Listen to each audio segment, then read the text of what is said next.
In 2 nights, the life you know will collapse like paper lanterns in rain, not in ruin, but in revelation.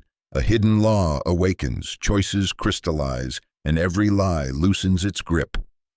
Cross this threshold, and your tomorrow refuses to resemble yesterday. This is the point. The countdown begins the moment you hear these words. In 48 hours, a quiet circuitry inside you will rewire, and the scaffolding of your current reality will lose its final bolt. Not destruction, disclosure. What crumbles are assumptions. What remains is power you forgot was yours. There is a law that governs how attention becomes architecture. Aim it unconsciously, and it cages you. Aim it deliberately, and it constructs worlds. This book lifts the veil by sequence, precise shifts across 2 nights that flip the master switch. Night 1 reveals the lie, those inherited scripts that pilot your days while you sleepwalk. We will expose them, extract their hooks, and reclaim the voltage they steal. Night 2 installs the truth. New instructions impressed upon the substratum where reality takes root.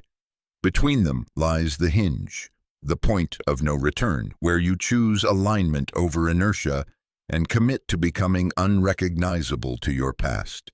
Do not mistake poetry for softness. These pages are an instrument panel. You will measure, interrupt, imprint, and observe. Breath becomes metronome, language becomes code, imagination becomes blueprint, environment becomes amplifier. The practices are simple, but their order is sacred. Follow them, and the field answers. Why 48 hours? Because change is a rhythm, not an opinion. 2 sunsets dissolve the brittle casing of identity, loosen the lattice of habit, and expose the responsive core. After that, momentum carries you. You will not be finished. You will be irreversible. Enter with humility and audacity. Promise yourself one thing: do the work exactly as written. By the second dawn, the coordinates of your life will have shifted. You will sense it first as silence, then as certainty. And when the old world knocks, you will thank it for its faithful service and refuse to move back in ever again fully. Chapter 1: Alarm Without Sound.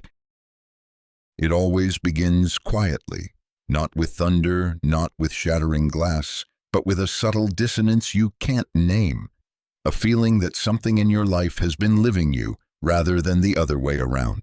This is the alarm without sound. It's not the voice that yells.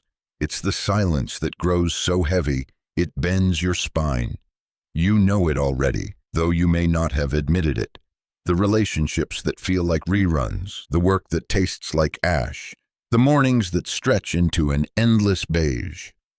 What you have been calling normal life is not life, it is architecture. Invisible beams hold up the walls of your days, beams built not by choice, but by repetition. Each thought, a nail; each unquestioned belief, a plank; each agreement you never truly made, a window you forgot to open. You didn't design this house, yet you live in it, and in 48 hours the foundation will no longer hold. The alarm without sound is an invitation, a whisper disguised as fatigue, an irritation dressed as boredom, a glimpse that you are more than the script. It comes in half-second flashes when you feel yourself watching yourself, wondering who decided this is the life you get. It comes when you notice time disappearing, when days blur, when your heart aches in the quiet for something unnamed. Do not mistake this sensation for despair. Despair is collapse. This is ignition. It is the system itself alerting you to its falseness. You cannot stay where you are. You cannot go back to sleep. The countdown has begun. Your role now is not to ask why, but to prepare. And how do you prepare? By watching, by noticing every automatic thought, every sentence you repeat without question, every compromise disguised as practical. This first night is about recognition. You do not yet need to act. You need only see the blueprint of the invisible prison, for the structure crumbles not by force, but by exposure. What you see, you can no longer unknow. The moment you name the lie, its power begins to decay. This is why the alarm arrives without sound. It doesn't want to frighten you, it wants you awake. You don't need to panic, you need to realize. You need to whisper back to yourself, I hear it, I see it. I will not ignore it anymore. The world will look the same tomorrow, but it will not be the same. For you will have caught the first crack in the wall. The light is coming through, and there is no curtain large enough to cover it against. Chapter 2. The Law Beneath Names. The world has taught you to believe in surfaces, labels, roles, categories, names. But beneath names, another law is at work. It is older than language and more precise than mathematics.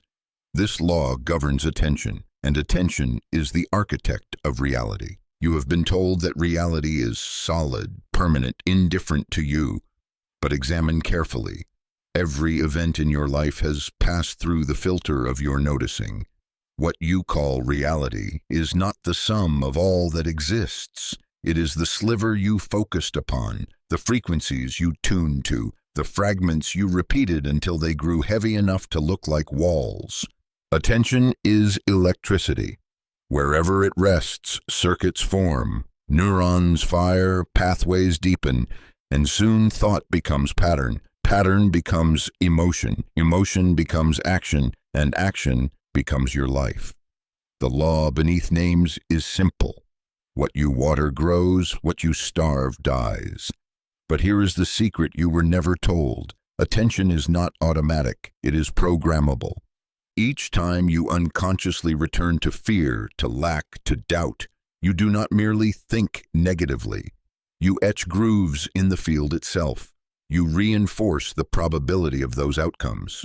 And every time you dare to hold a different vision, no matter how fragile, you call forth a competing circuit. Your current reality is not the result of fate, but of consistency. Not consistency of effort, but consistency of focus. You lived the same inner movie long enough for the set to become permanent. But permanence is illusion. Shift the projector, and the whole scene dissolves. This law does not care about morality. It does not decide what you deserve. It only delivers what you repeatedly request through the currency of attention. The universe is neutral. It reflects, not judges. To work with this law, you must begin with ruthless awareness. Ask, where has my attention lived? What channel have I been tuning into every night, every morning? You will not like the answers at first. They will sound ordinary, worry, survival, small dramas, small victories. But do not dismiss their ordinariness. The ordinary is the spell, and the spell is what holds you. When you see it, you can choose differently. Direct your attention deliberately, and you command the architecture. Withdraw it from what no longer serves, and you dismantle illusions without a fight. This is why the next 48 hours are irreversible. Once you glimpse the law beneath names, you cannot return to pretending that reality is fixed. You will know it bends, you will feel it bend, and you will be asked by life itself, what shape shall it take now?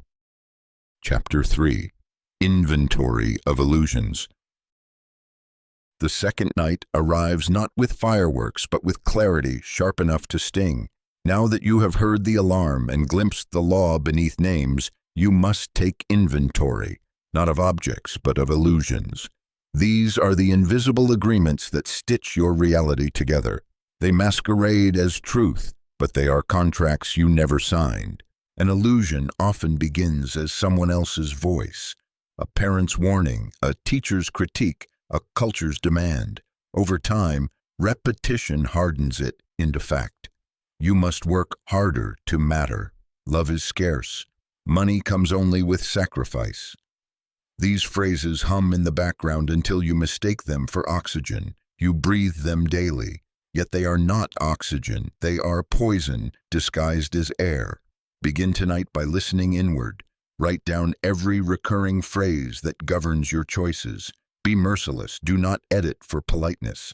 The inventory is not about what is respectable. It is about what is running the show. When you hear yourself say, "I can't because," stop and capture it. When you feel shame rise for wanting more, trace the sentence behind it. These are not truths. They are illusions. Next, examine their source. Whose voice is it really? Whose fear are you carrying? Name them not to blame, but to return what was never yours. Picture yourself handing back each illusion to the ancestor, the parent, the teacher who first carried it. Let them keep their lessons. You are finished carrying their cages. Then strip the illusion to its core. What energy has it stolen from you? How many hours lost to worry? How many chances declined? Count the cost without flinching.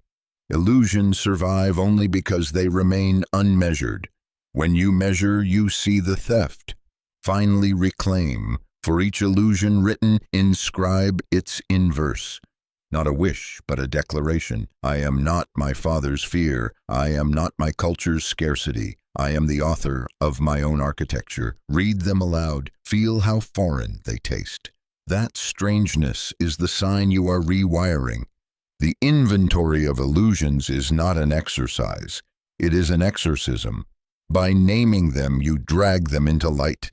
By declaring their opposites, you plant new circuitry. This is why tonight is dangerous. Once you have seen what beliefs live inside you, you cannot unknow them. The countdown accelerates. The old scaffolding is cracking. The point of no return draws nearer. In 2 nights, everything you once called reality will begin to buckle, and you will stand barefoot in the ruins, holding the pen, ready to write a world that finally belongs to you. Chapter 4: Voltage Leak Mapping. There is a reason you feel drained at the end of days that contained nothing of value. It is not because you worked too hard, nor because life is cruel. It is because your energy is being siphoned into cracks you cannot see. These are not small accidents. They are engineered patterns that keep you from seeing how much power you already hold. Tonight, you will begin mapping these leaks. Because until you know where your voltage is bleeding, you cannot redirect it to what matters. Your energy is currency. You trade it for every thought, every choice, every conversation. What you call exhaustion is rarely physical. It is spiritual bankruptcy from unconscious transactions. You have been paying bills you never owed. A text reply that keeps a dying connection alive.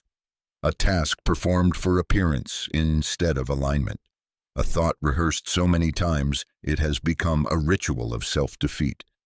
None of these seem catastrophic in the moment. But electricity trickles away drop by drop until the day ends with nothing left to invest in the life you desire. The first step in mapping is ruthless honesty. Take 1 full day and record where your energy spikes and where it crashes. Do not only list the obvious, the job, the errands, the chores. Notice the subtler drains, the sigh before opening social media, the knot in your stomach before speaking to a certain friend, the way your body slouches when you walk into a room filled with old stories about you. These are the leaks. Each one may appear harmless, but together they bleed the current that could be fueling transformation. Once you have named them, follow the cord. Each leak is attached to an illusion from your earlier inventory. Perhaps you waste energy pleasing others because you inherited the belief that love is conditional. Perhaps you doom scroll through news because you were trained to believe vigilance equals safety.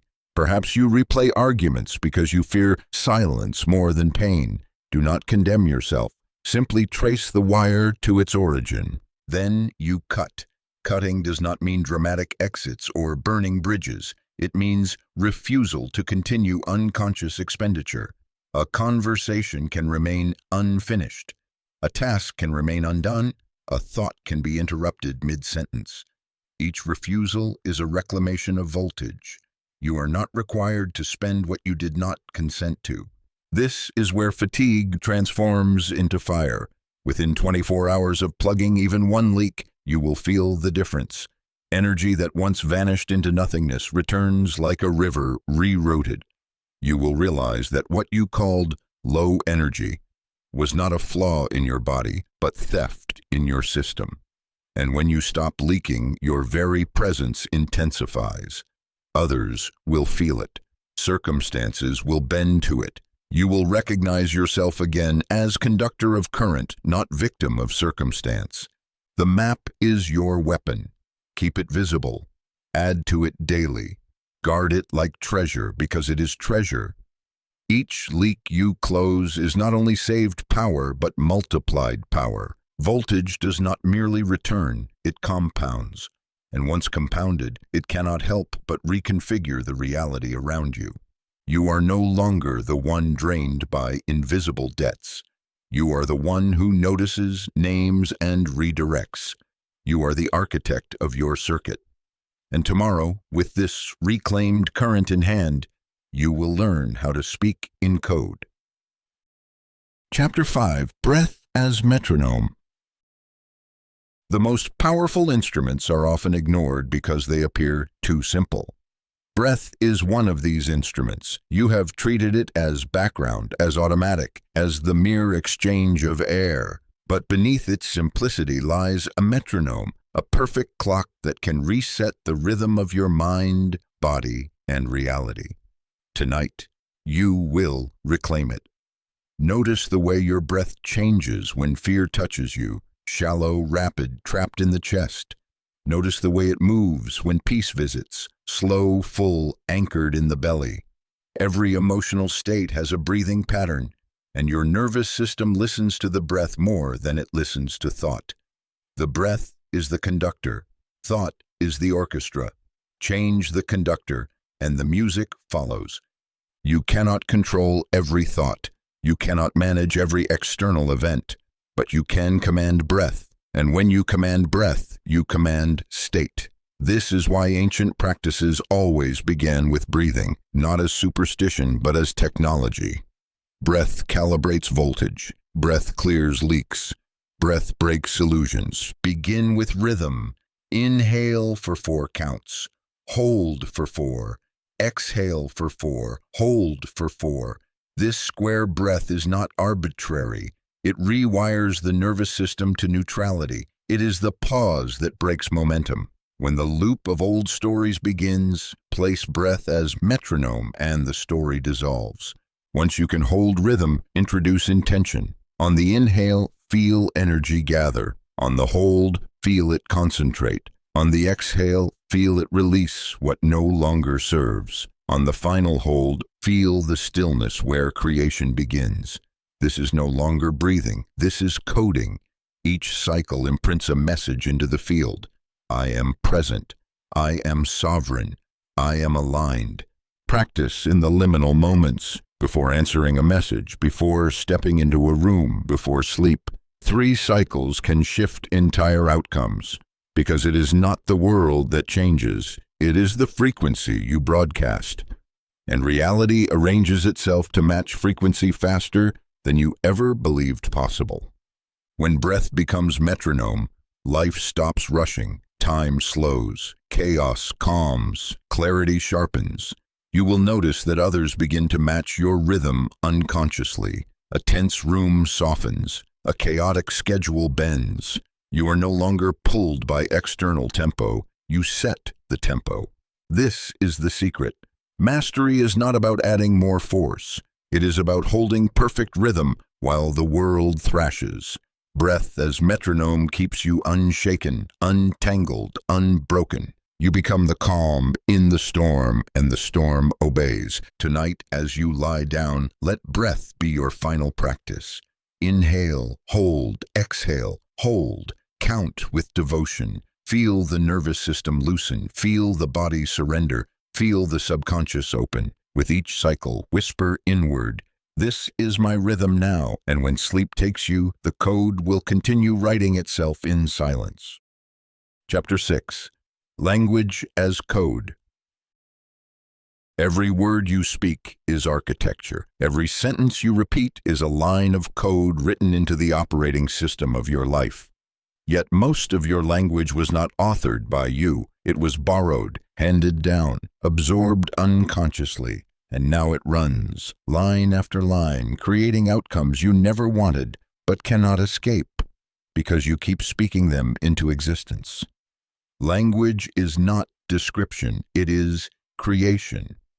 When you say, "I can't," your subconscious hears command, not complaint. When you sigh, "I'm tired," you instruct your cells to generate fatigue. When you tell a story of limitation, you are not narrating the past, you are programming the future.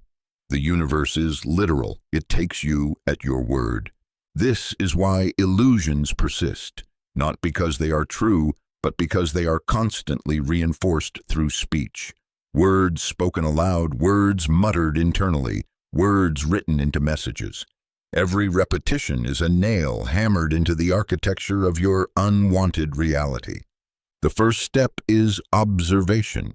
For one day, record every phrase you say that diminishes you. You will be horrified. "I'm bad with money. I don't deserve that. This always happens to me." You will see how faithfully your life has mirrored these incantations. Do not despair. Rejoice. Because if language built the cage, language can also build the key. The second step is interruption.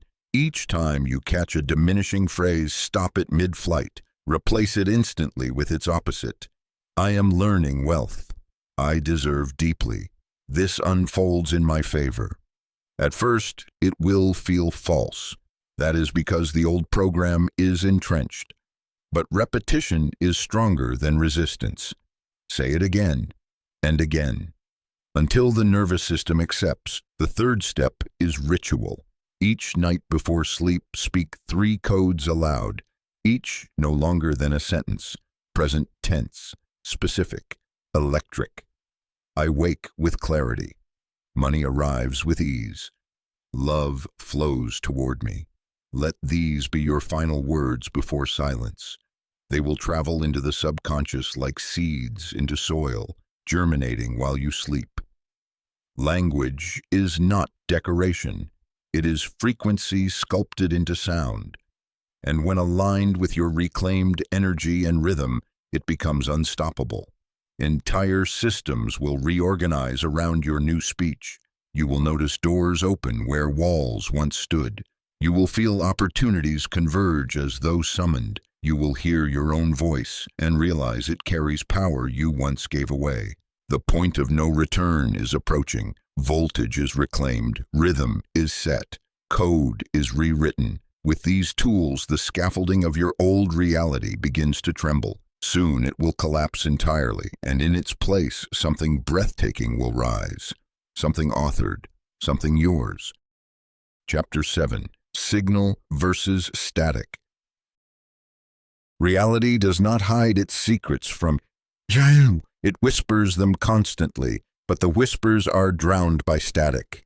You live inside a storm of noise, advertisements, gossip, recycled memories, warnings inherited from others. Each signal you truly need is faint but precise, while the static is loud, invasive, and endless. Tonight you learn to separate the two because your destiny depends on what you amplify and what you mute. The subconscious mind is not a fortress. It is a receiver. It does not ask whether a message is worthy, healthy, or true. It only absorbs. If the air around you hums with despair, it records despair. If the room resounds with possibility, it records possibility. This is not about morality. It is about resonance. Your subconscious is a tuning fork. It will vibrate with whatever vibration it encounters most consistently. And then, as always, it will build reality from that vibration. Static is easy to identify when you know what to look for. It is the endless scroll that leaves you hollow, the conversations that circle but never rise, the background news designed to alarm but not inform, the voice in your head replaying the same doubt in 50 disguises. Static consumes energy but provides no signal, no direction, no nourishment. It keeps you busy while starving you quietly. Signal, by contrast, arrives softly but unmistakably. It carries weight even when whispered. It produces clarity instead of confusion. It may come as a single sentence in a book, a phrase overheard that lands in your bones, a dream that will not release you until you act. Signal often feels inconvenient. It asks for change. Static feels comfortable. It justifies sameness. The test is simple. Static drains, signal expands. Your task is to curate your environment as though you are a guardian of sacred airwaves. Begin by silencing one channel of static tonight. It may be a toxic feed, a draining conversation, or an internal mantra of failure. Remove it, not gradually, but immediately. Feel the silence it leaves. Do not rush to fill it. That silence is fertile ground where signal can be heard. Next, deliberately introduce one channel of signal. Place in your space words, sounds, or images that nourish. It may be a line of poetry taped to your mirror, a song that lifts your chest into expansion, a book that reminds you of forgotten truths. These are not decorations. They are transmitters. They program your subconscious while you are unaware. As the days unfold, your ratio of signal to static will determine the reality you construct. If 90% of your inputs are static, expect noise in your outcomes. If you raise the signal even slightly, you will begin noticing coincidences that are not coincidences at all. Opportunities aligning, strangers echoing your private affirmations, doors opening at the exact pace of your clarity. This is not magic. This is resonance at work. You are not weak. You are not lacking. You are simply mistuned. When you tune correctly, the universe cannot help but answer because you are broadcasting with precision, and the field never ignores precision. The static will not vanish on its own. You must exile it. You must choose silence where once you filled the air with noise. You must guard your ears, your eyes, and your mind like sanctuaries. Every piece of input is seed. The harvest will reveal whether you planted chaos or coherence. Tonight you will choose. Tomorrow you will feel the difference. Soon the world will be unrecognizable, not because it changed, but because you tuned to the signal that was always there. Chapter 8. The Mirror Test. The most dangerous illusions are not the ones the world casts upon you. They are the ones you cast upon yourself. You have worn names that never belonged to you, identities assigned by circumstance, masks crafted for survival. These masks are convincing because they have been reinforced by repetition and by reflection, mirrors that told you who you were until you believed them. Tonight you will conduct the mirror test, not to admire or condemn, but to confront the identity that has ruled you without consent. Stand before a mirror and do nothing but look. The surface will present your face, but beneath it lives every story you have believed about yourself. Some of those stories were gifts. You are kind, resilient, capable. Others were cages. You are unworthy, too much, not enough. Every time you repeat those stories, you polish the mask until it gleams like truth. The mirror test is brutal because it reveals the fracture between who you truly are and who you have pretended to be.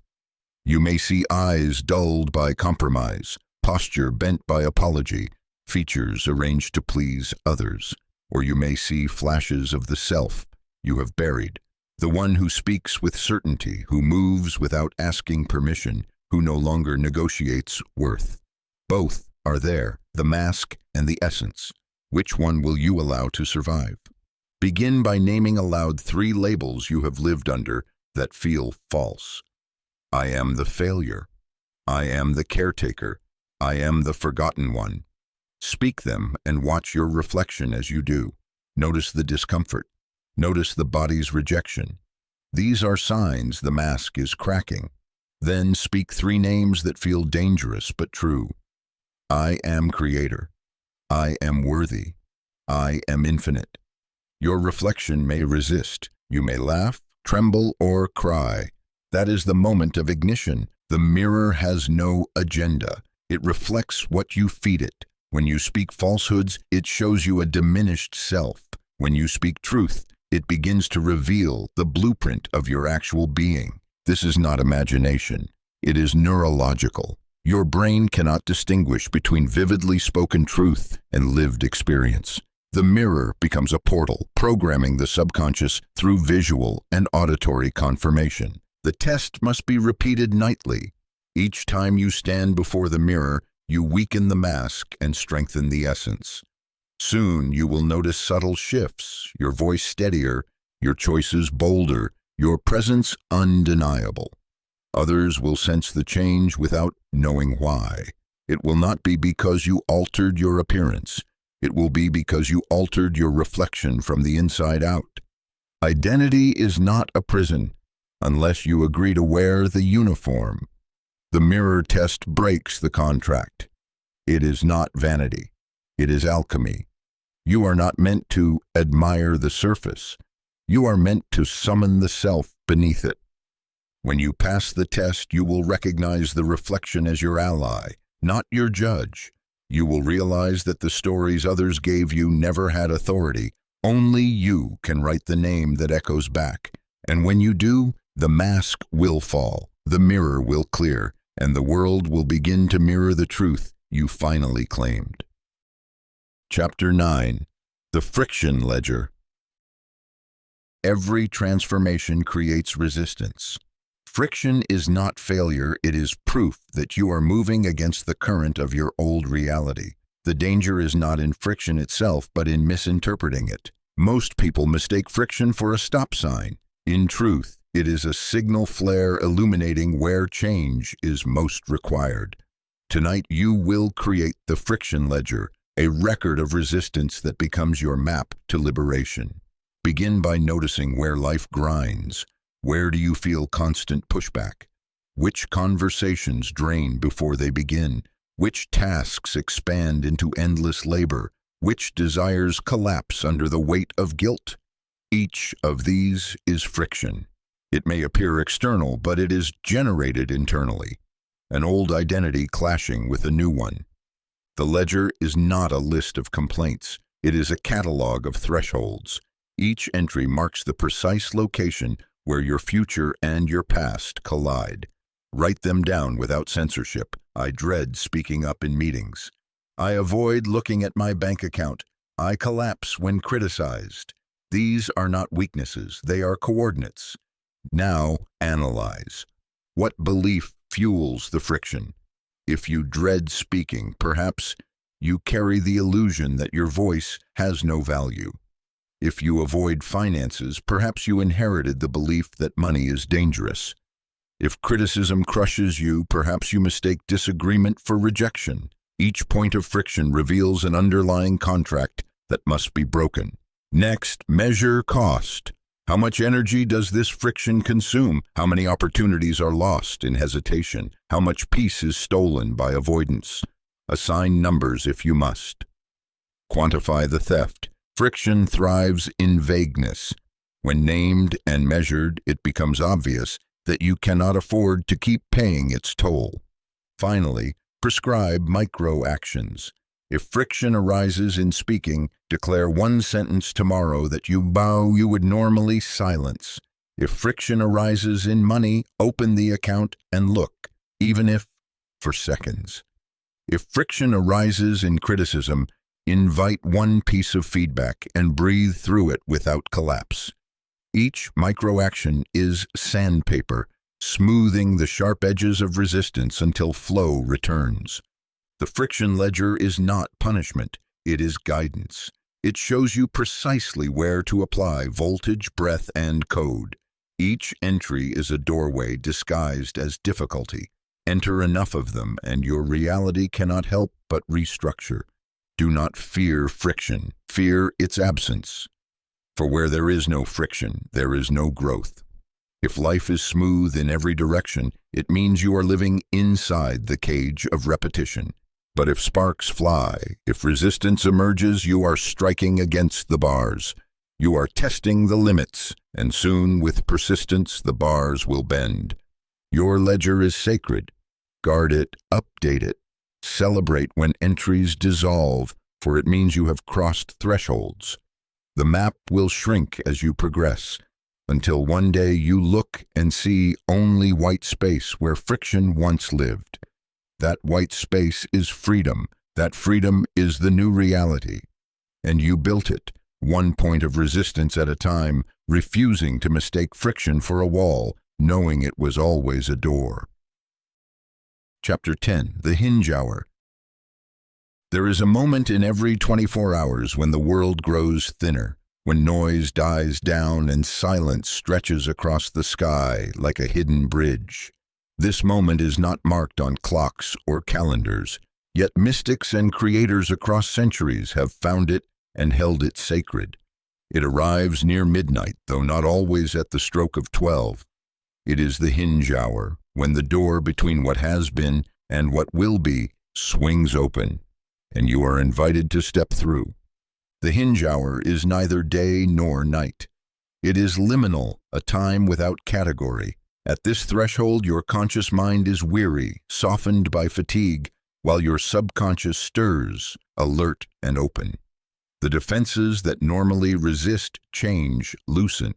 The illusions you rehearsed during daylight begin to dissolve. It is here, in this delicate interval, that the point of no return can be chosen, not by accident but by ritual. To enter the hinge hour properly, you must prepare your body as though preparing a temple. Dim the lights, silence the static, sit upright, spine like a tuning fork, and breathe slowly, not to calm but to align.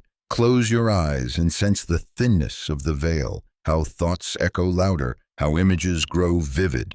This is not imagination running wild. It is imagination given freedom to speak before you silence it with schedules and tasks.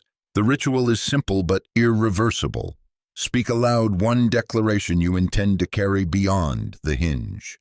Not a wish, not a vague hope, a declaration written in the tense of truth. I am living my chosen life. I am unbound.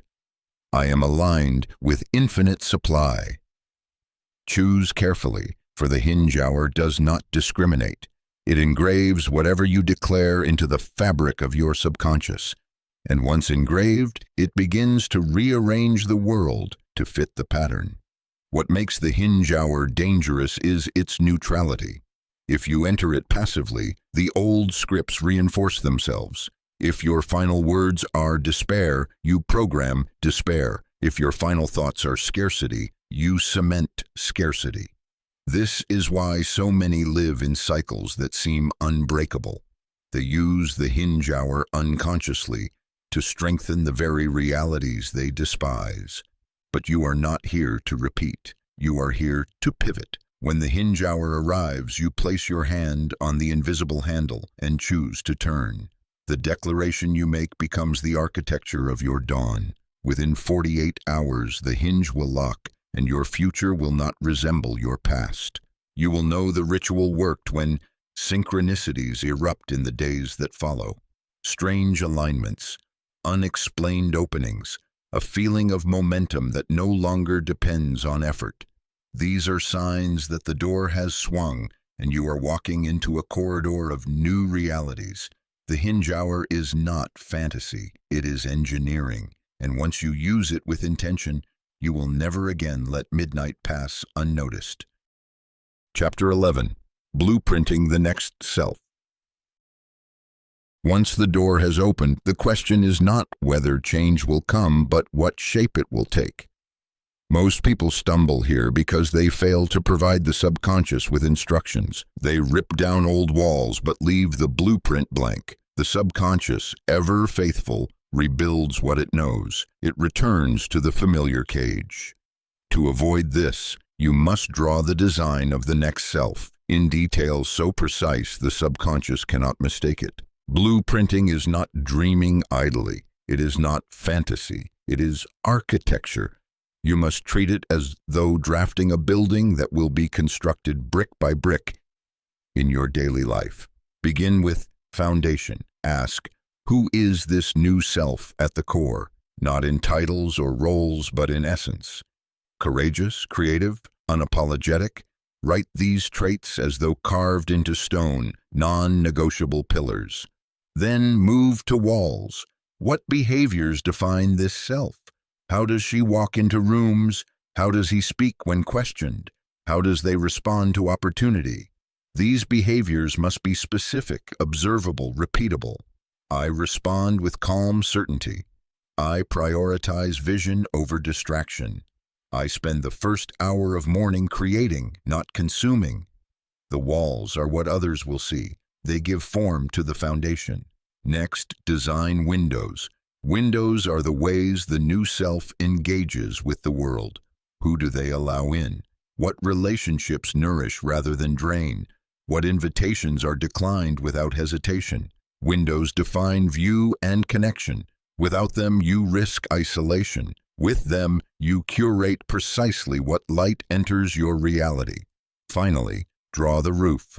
The roof is protection, boundaries, commitments, and rituals that shelter the blueprint from erosion. Without a roof, storms of doubt and criticism will wash away progress.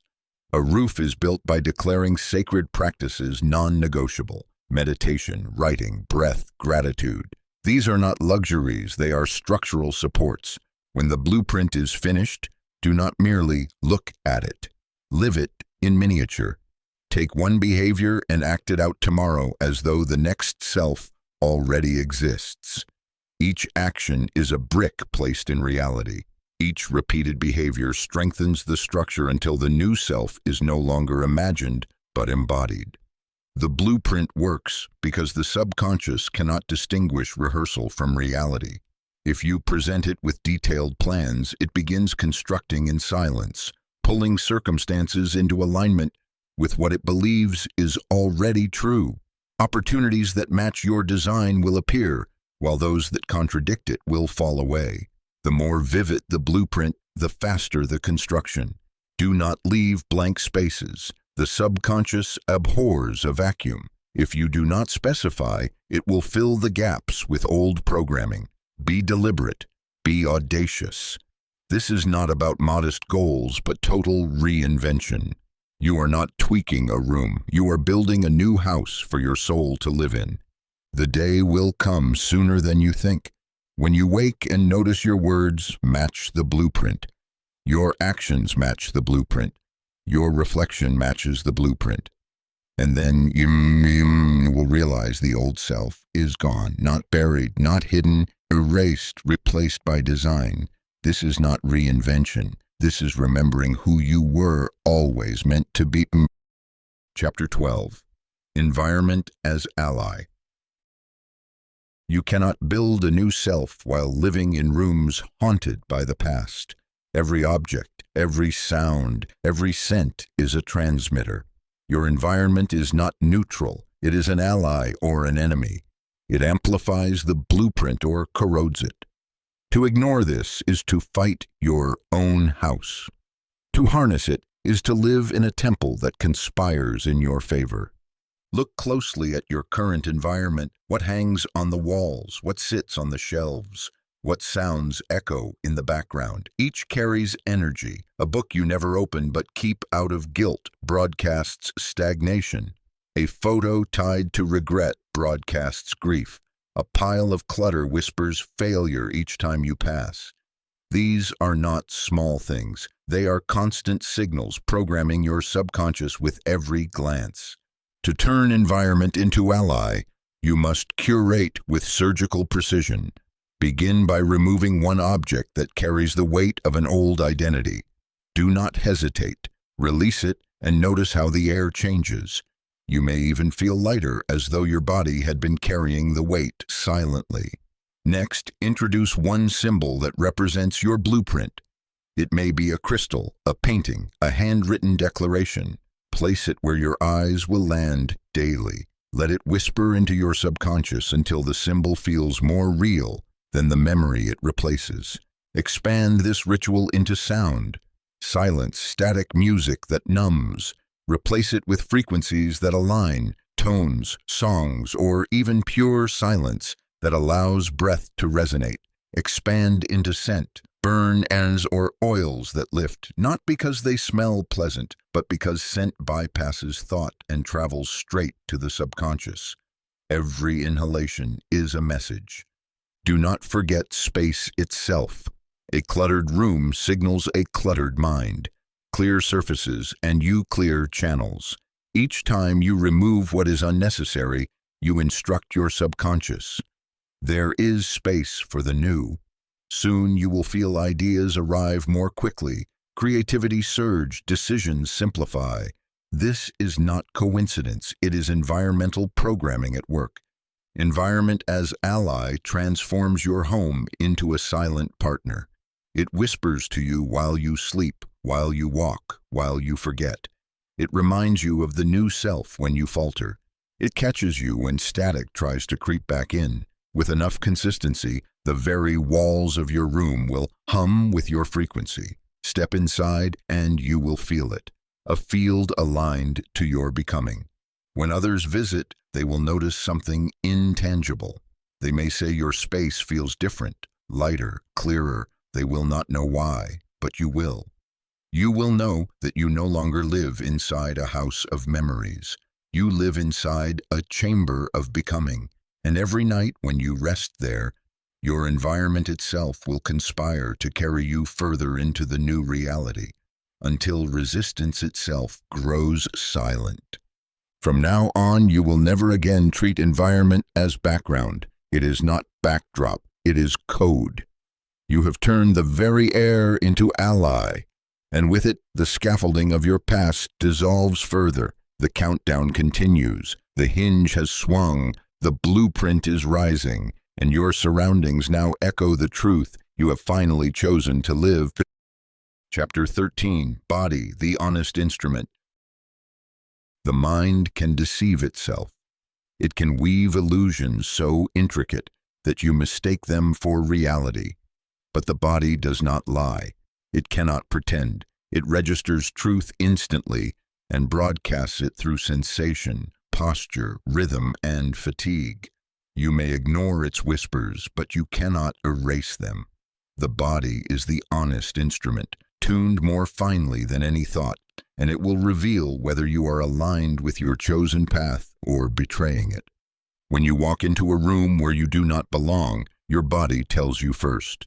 The chest tightens, the stomach coils, the breath shallows. When you speak a truth you have long withheld, the body expands. The shoulders rise, the skin flushes with energy, the heart beats like a drum in celebration. Pay attention. These signals are not random. They are the language of alignment. The body is your compass, not your jailer. Begin tonight by scanning. Lie down, close your eyes, and move your awareness slowly from the crown of your head to the soles of your feet. Do not judge what you feel, simply notice. Where is the tension hiding? Where does the warmth pulse? Where is their hollowness? And where is their fullness? Each sensation is feedback. If your body feels heavy when you imagine a choice, that path is poison. If your body lightens, that path is nourishment. This is not philosophy, it is navigation. For too long you have asked the mind to solve problems it was never designed to solve. The mind analyzes, calculates, defends, but the body feels, responds, reveals. When you rely solely on the mind, you choose based on fear or logic, detached from your soul. When you listen to the body, you choose based on resonance, the truest guide to your future. The honest instrument also records every lie you tell yourself. Say, "I am fine," when you are not, and watch your shoulders stiffen. Say, "I love this job," when you despise it, and feel the knot tighten in your stomach. The body resists falsehood like a finely tuned violin resisting the wrong note. This resistance, repeated daily, becomes illness. Symptoms are not enemies, they are alarms, pointing to the exact places where you have strayed from your blueprint. To use the body as ally, create checkpoints. Before a decision, pause and ask, does my body open or close? If it opens, proceed. If it closes, reconsider. Over time, you will notice patterns. Certain people, environments, or tasks consistently constrict you. Others consistently expand you. Do not dismiss this as coincidence. It is communication. The body is showing you where you belong and where you are betraying yourself. Treat the body as instrument, not machine. Feed it not only food, but signal, breath, movement, touch. Walk deliberately, not rushed. Stretch in silence, rest without guilt. Each practice tunes the strings, sharpening resonance.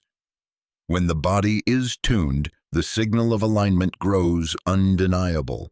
You will feel instinct sharpen, clarity arrive before thought, synchronicity flow without force.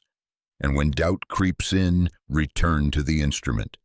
Stand tall, breathe deep, place hand on chest and whisper, "Tell me the truth." The body will answer immediately, without hesitation. Trust it. The mind hesitates. The body never does. From this night forward, you will not ignore the instrument again. Each ache, each flutter, each shiver is guidance. Each expansion is confirmation. The body is the honest witness to the story you are writing. If you respect it, it will carry you across thresholds faster than thought alone. If you betray it, it will break until you listen. Choose reverence. Tune daily. Play with care, and soon you will feel yourself living as symphony, not dissonance. Chapter 14. Money Without Myth. Of all the illusions you inherited, none binds tighter than the myths about money. Entire civilizations have built cages around it, stories of scarcity, sin, sacrifice, or endless struggle. You may not even realize how many of these myths you carry, because they are repeated so casually they masquerade as truth. Money doesn't grow on trees. You must work hard to deserve it. Rich people are greedy. I'll never get ahead. Each phrase is code, and you have been running that code in silence. But money itself has no opinion. It is not moral or immoral. It is energy, shaped by focus, magnified by belief, and distributed according to resonance. When you cling to myths, money responds with resistance. When you rewrite the code, money flows like water toward the open channels you create. Begin tonight by writing every money phrase you remember hearing in childhood. Do not censor. Fill a page. Notice how much of your adult financial life echoes those phrases. If you were told money is dangerous, you unconsciously repel it. If you were told money requires endless labor, you exhaust yourself to justify receiving it. If you were told wealth corrupts, you sabotage opportunities that could expand you. These are not accidents, they are programming. Now examine the myths. Ask, is this true or is this inherited? If it is inherited, return it to its origin. Imagine placing that myth back into the hands of the parent, teacher, or culture that spoke it. Thank them for their lesson, but refuse to carry it further. Then write its opposite, not a vague affirmation, but a law. Money arrives through joy. I receive easily. Wealth amplifies my integrity. Speak them until they feel familiar. This practice alone will begin shifting the field, because the subconscious obeys repetition. But to accelerate change, you must also shift action. Begin treating money as ally, not enemy. Instead of avoiding your accounts, look at them daily. Instead of dreading bills, bless them as proof that energy has flowed through your life. Instead of hoarding in fear, circulate with intention. Give to causes that expand you. Invest in tools that amplify you. Spend where joy multiplies. Each transaction is signal. Each signal programs reality. The truth is simple. Money responds to clarity and confidence. If you waver, it wavers. If you panic, it hides. If you welcome it with respect and purpose, it arrives with companions. People who master this do not chase money. They align and money chases them. Do not mistake this for greed. Greed is static. It says, I take more because I fear lack. Alignment is signal. It says, I receive more because I radiate value. The difference is vast. When you live in Signal, wealth is inevitable because you are no longer blocking the flow with myths. Tonight, before sleep, speak 3 new money codes aloud. 1 about receiving, 1 about circulating, 1 about expanding. Let these be the last words your subconscious hears. Within weeks, you will notice subtle shifts, unexpected opportunities, small windfalls, synchronicities that direct you to abundance. These are not miracles, they are the absence of myth. Money without myth is not about becoming rich for its own sake. It is about removing chains that never belonged to you. It is about living in freedom rather than fear, expansion rather than contraction. When you dismantle the myths, you dismantle the cage. And once the cage is gone, wealth can finally do what it was always meant to do: amplify the life you choose to create. Chapter 15. Time Re-Authored. Time is the most persuasive illusion. You have been told it is scarce, linear, merciless. You speak of not enough hours, of time running out, of wasted days. Each phrase is a myth that reduces you to servant of a clock. But clocks are inventions. Calendars are agreements. Time, like money, is energy, elastic, responsive, malleable. Tonight, you will re-author it. Notice how time bends when you are in joy. An hour creating feels like minutes. Notice how time drags when you resist. 10 minutes in a meeting can feel like years. This is proof. Time is subjective. It expands or contracts according to focus and emotion.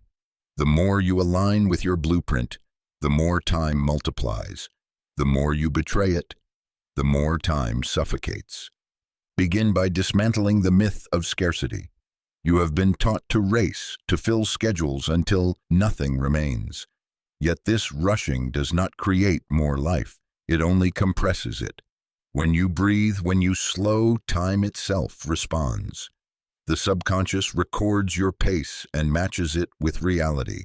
If you rush, it accelerates chaos. If you linger, it amplifies spaciousness. To re-author time, create rituals that bend it. Upon waking, declare, I have all the time I need. Notice how the day unfolds differently. When stress rises, pause and breathe until the body softens. Watch how tasks complete more easily after. Before sleep, review the day not as a blur of hours, but as a sequence of chosen moments. Gratitude freezes them in memory, making them feel abundant rather than scarce. Shift also your relationship to urgency. Most urgency is illusion. It is noise demanding you run in circles. When you ask, does this truly matter to my blueprint? Most urgent tasks collapse into irrelevance. By refusing urgency, you reclaim sovereignty. You reprogram time to serve creation, not distraction. Do not confuse spaciousness with laziness. Spaciousness is the soil where brilliance grows. When you give yourself unstructured time, ideas arrive. Synchronicities align. Opportunities appear without force. The myth of busyness has stolen this magic from you. Tonight, you will return it. Another key: sequence. Order matters more than speed. If you design your day to place creation first, writing, building, envisioning, time expands. If you begin with consumption, scrolling, reacting, time contracts, re-authoring time means choosing sequence deliberately, knowing the first hour sets the rhythm of the day. As you master this, you will notice paradoxes. You will accomplish more while doing less. You will feel younger even as years pass. You will find yourself at the right place at the right moment, without effort. These are not accidents. They are evidence that time bends to attention. Time re-authored is not about controlling hours. It is about dissolving the myth that they control you. Once dissolved, you live outside the prison of scarcity. You live in rhythm with eternity itself, and in that rhythm, 48 hours are enough to destroy an old reality and birth a new one, because you are no longer bound by the ticking of hands on a clock. You are bound only by the cadence you choose, and that cadence is yours to write, beginning tonight. Chapter 16, Imagination as Proof. The mind has been trained to dismiss imagination as fantasy, as daydreaming without consequence. From childhood, you were told to stop living in your head and return to reality, as though reality was something solid, permanent, and entirely separate from your visions. But imagination is not escape. Imagination is blueprint. It is rehearsal. It is proof. The nervous system cannot distinguish between what is vividly imagined and what is physically experienced. This is not poetry. It is biology. When you close your eyes and picture yourself speaking confidently, neurons fire as though you are on stage. When you imagine holding wealth in your hand, your body releases chemistry as though the money is already there. Imagination wires the brain, sculpts the body, and signals to the subconscious that this version of you is not future, it is now. Tonight you will reclaim imagination as your most powerful tool. Begin with one scene you long to inhabit. Choose carefully, because what you imagine consistently will begin to arrive. Close your eyes and step into it with all senses. If you wish to feel abundance, picture the smell of crisp bills, the weight of coins in your palm, the sensation of signing your name on checks with ease. If you wish to feel love, imagine the warmth of a hand in yours, the laughter in your chest, the texture of presence around you. Do not say someday, experience it fully. Let your body believe it is already happening. At first your mind will resist. It will whisper, "This isn't real." Do not argue. Simply return to the vision again and again until the nervous system quiets and begins to adapt. You are not pretending, you are programming. Every repetition strengthens the neural pathways until the imagined feels natural. Once it feels natural, your actions unconsciously align to make it external. Do not confuse imagination with idle wishing. Wishing is passive, a longing for something outside yourself. Imagination is active. It is embodiment before evidence. The subconscious does not wait for proof. It creates proof. When you hold a scene long enough, opportunities matching it emerge. People appear who resonate with your vision. Circumstances align. What was once just in your head becomes undeniable in your life. This is why imagination has been dismissed as fantasy by those who fear its power. They told you to stop daydreaming because they knew if you learned to use imagination deliberately, you would become ungovernable.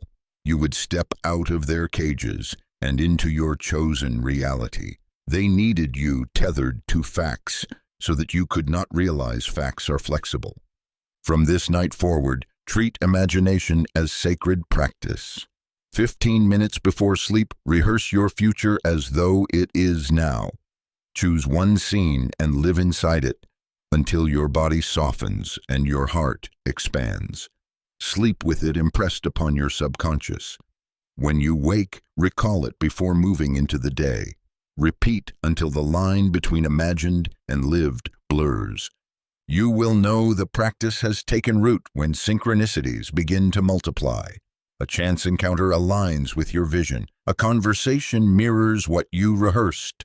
Small manifestations appear like breadcrumbs. Do not dismiss them as coincidence. They are confirmations. Imagination has already begun sculpting reality. Imagination is not escape, it is entry. It is the doorway to the life you choose, waiting only for you to walk through again and again until the world rearranges itself around your certainty. Chapter 17, The Social Recalibration. Your environment is not just walls and objects, it is also people. Every connection in your life acts as a tuning fork, amplifying or distorting your frequency. Some relationships elevate you, remind you of your strength, and call forth your vision. Others anchor you to your old self, reinforcing illusions you've already outgrown. If you want to step into a new reality, you must recalibrate your social field. This is not about judgment, it is about resonance. Each person carries a frequency. When you spend time with them, your subconscious absorbs that signal. If you surround yourself with people who vibrate in scarcity, you begin to echo scarcity. If you surround yourself with people who move in abundance, you begin to match abundance. This is not optional. It is inevitable. Begin by mapping your social field. Write the names of those closest to you. Beside each, mark how your body responds after spending time with them. Do you feel lighter or heavier? Do you leave expanded or diminished? Do you sense possibilities widening or narrowing? This map reveals more truth than sentiment. It shows where energy flows freely and where it drains. Next, identify anchors. These are the relationships tethering you to an identity you no longer choose. They may not be malicious, they may even love you deeply, but their love is built for the old version of you, not the one you are becoming. Notice how they respond when you speak of growth. Do they encourage? Do they dismiss? Do they pull you back into familiar stories of who you once were? Anchors cannot carry you forward. You must not cut all ties abruptly, but you must renegotiate them. Begin by setting boundaries. Limit time where energy leaks. Redirect conversations when they circle in the negativity. Refuse to explain yourself endlessly to those who refuse to understand. Your energy is sacred. It is not for debate. At the same time, seek resonance. Find those who live already in the vibration you desire. Even if they are distant, even if you access them through books, recordings, or brief encounters, they carry signal. Immerse yourself in their presence. Let their certainty rewrite your subconscious by proximity. Humans calibrate to each other. Choose carefully who calibrates you. This process may feel lonely at first. Old companions may fade. Some will resist, accusing you of arrogance or abandonment. Understand, they are not angry at you. They are frightened of the mirror you hold. Your evolution forces them to confront their stagnation. Do not take their resistance personally. Bless them, release them, and walk forward. Over time, you will notice new companions arrive. They appear suddenly, as though summoned. They share your vision, support your becoming, and expand your possibilities.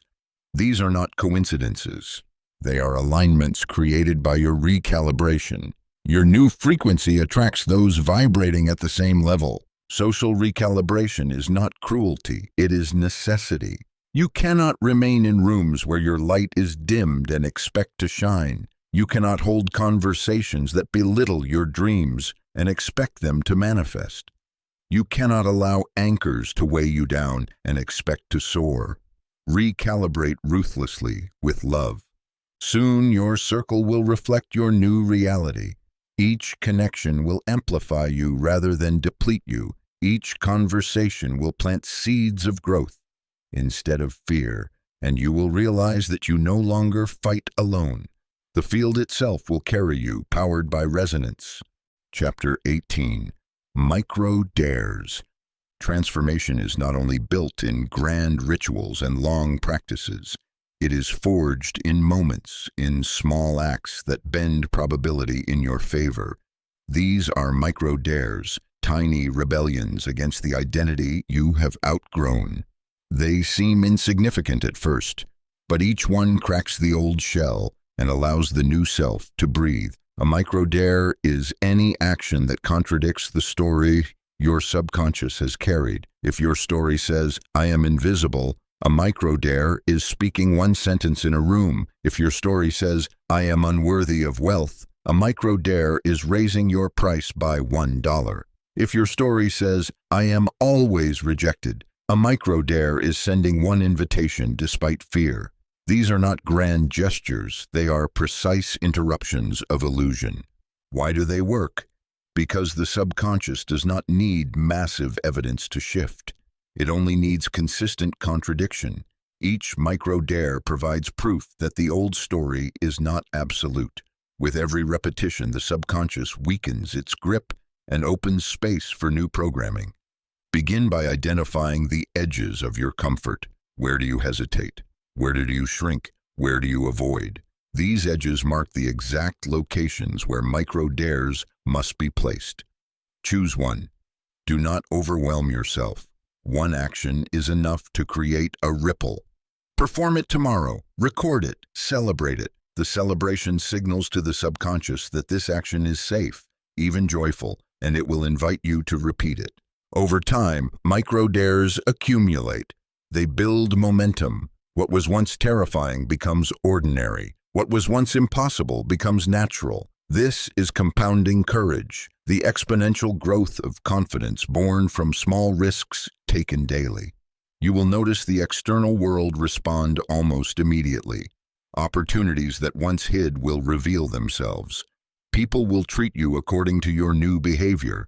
Reality itself will bend, not because of luck, but because your micro-dares have shifted your frequency. You are no longer broadcasting fear, you are broadcasting action, expansion, proof. Do not underestimate these tiny rebellions. They are the cracks in the wall that bring it down. They are the first notes of the new song. They are the steps that carry you from imagining to living. Each night before sleep, choose one micro-dare for the next day. It need not be dramatic. It need only contradict the old story. Do it, record it, celebrate it, and watch as your reality transforms, not in thunderclaps, but in steady, undeniable crescendos. Micro-dares are the quiet revolutions. They prove that you are no longer prisoner of your old self. They prove that you are the author now. And proof, once gathered, cannot be forgotten. The countdown accelerates, the point of no return is near, and with each dare you step further into the life that was waiting for you all along. Chapter 19. Metrics of Becoming. The world has trained you to measure life in numbers that never belong to you. Salary, likes, grades, followers, possessions. These external metrics are illusions designed to keep you chasing horizons that retreat the closer you run. They measure noise, not signal. They reward performance, not alignment. They track activity, not becoming. And so long as you obey them, you will remain trapped in realities built for someone else's approval. But you are not here to perform. You are here to become. Becoming has its own metrics, subtle yet undeniable, invisible to those who watch, but unmistakable to those who live them. These metrics are not tallies of wealth or achievement. They are signals of resonance between your blueprint and your daily choices. If you measure them faithfully, you will never again wonder whether you are on the path. You will know. The first metric is energy. Ask yourself, do I end the day more alive than I began? Old metrics glorify exhaustion, as though collapse proves worth. But the honest measure of becoming is whether alignment multiplies vitality. Even in work, even in effort, you should feel the current of joy humming beneath. When you give your energy to what matches your blueprint, energy returns doubled. When you give it to what betrays you, it bleeds away without trace. The second metric is clarity. Ask, am I acting from vision or reaction? If you find yourself constantly responding to noise, chasing fires, explaining yourself to those who refuse to hear, you are still living in static. But if you notice moments where decisions come simply, where you act without endless analysis, where silence speaks louder than argument, then clarity is present. That is progress. That is proof. The third metric is courage. Not grand cinematic bravery, but the quiet willingness to take one micro-dare after another. Courage is counted not in victories, but in attempts. Did you step where you once hesitated? Did you speak when silence once ruled? Did you act when fear whispered, not yet? If yes, you are becoming. If no, you are repeating. The measure is simple: more dares, more life. The fourth metric is synchronicity. Life aligned with your blueprint does not grind, it glides. Watch for coincidences that are not coincidences. The book that falls into your lap. The call that arrives at the exact moment you needed it. The stranger who says the sentence you rehearsed in your mind. These are not accidents. They are confirmations. If synchronicity multiplies, you are aligned. If it vanishes, you have drifted. The final metric is peace. Not the peace of stagnation, but the peace of resonance. Do you feel a current of stillness even as you expand? Do you sense trust in the unfolding even when outcomes remain unseen? Peace is the ultimate sign that the war between conscious and subconscious has ended. It means you are no longer divided. It means you are no longer fighting yourself. Record these metrics daily. Energy, clarity, courage, synchronicity, peace. Not in paragraphs, but in simple check marks or brief notes. Over time, patterns will emerge. You will see that progress is not measured in leaps, but in steady alignment across these 5 truths. When the old world tries to drag you back with its false measures, you will smile because you have your own. You no longer need their applause. You no longer need their numbers. The metrics of becoming are not for anyone else's eyes. They are private, sacred, intimate. They are mirrors that cannot be faked. They reveal whether you are truly moving toward the self you have chosen. And once you learn to measure this way, you will realize something extraordinary.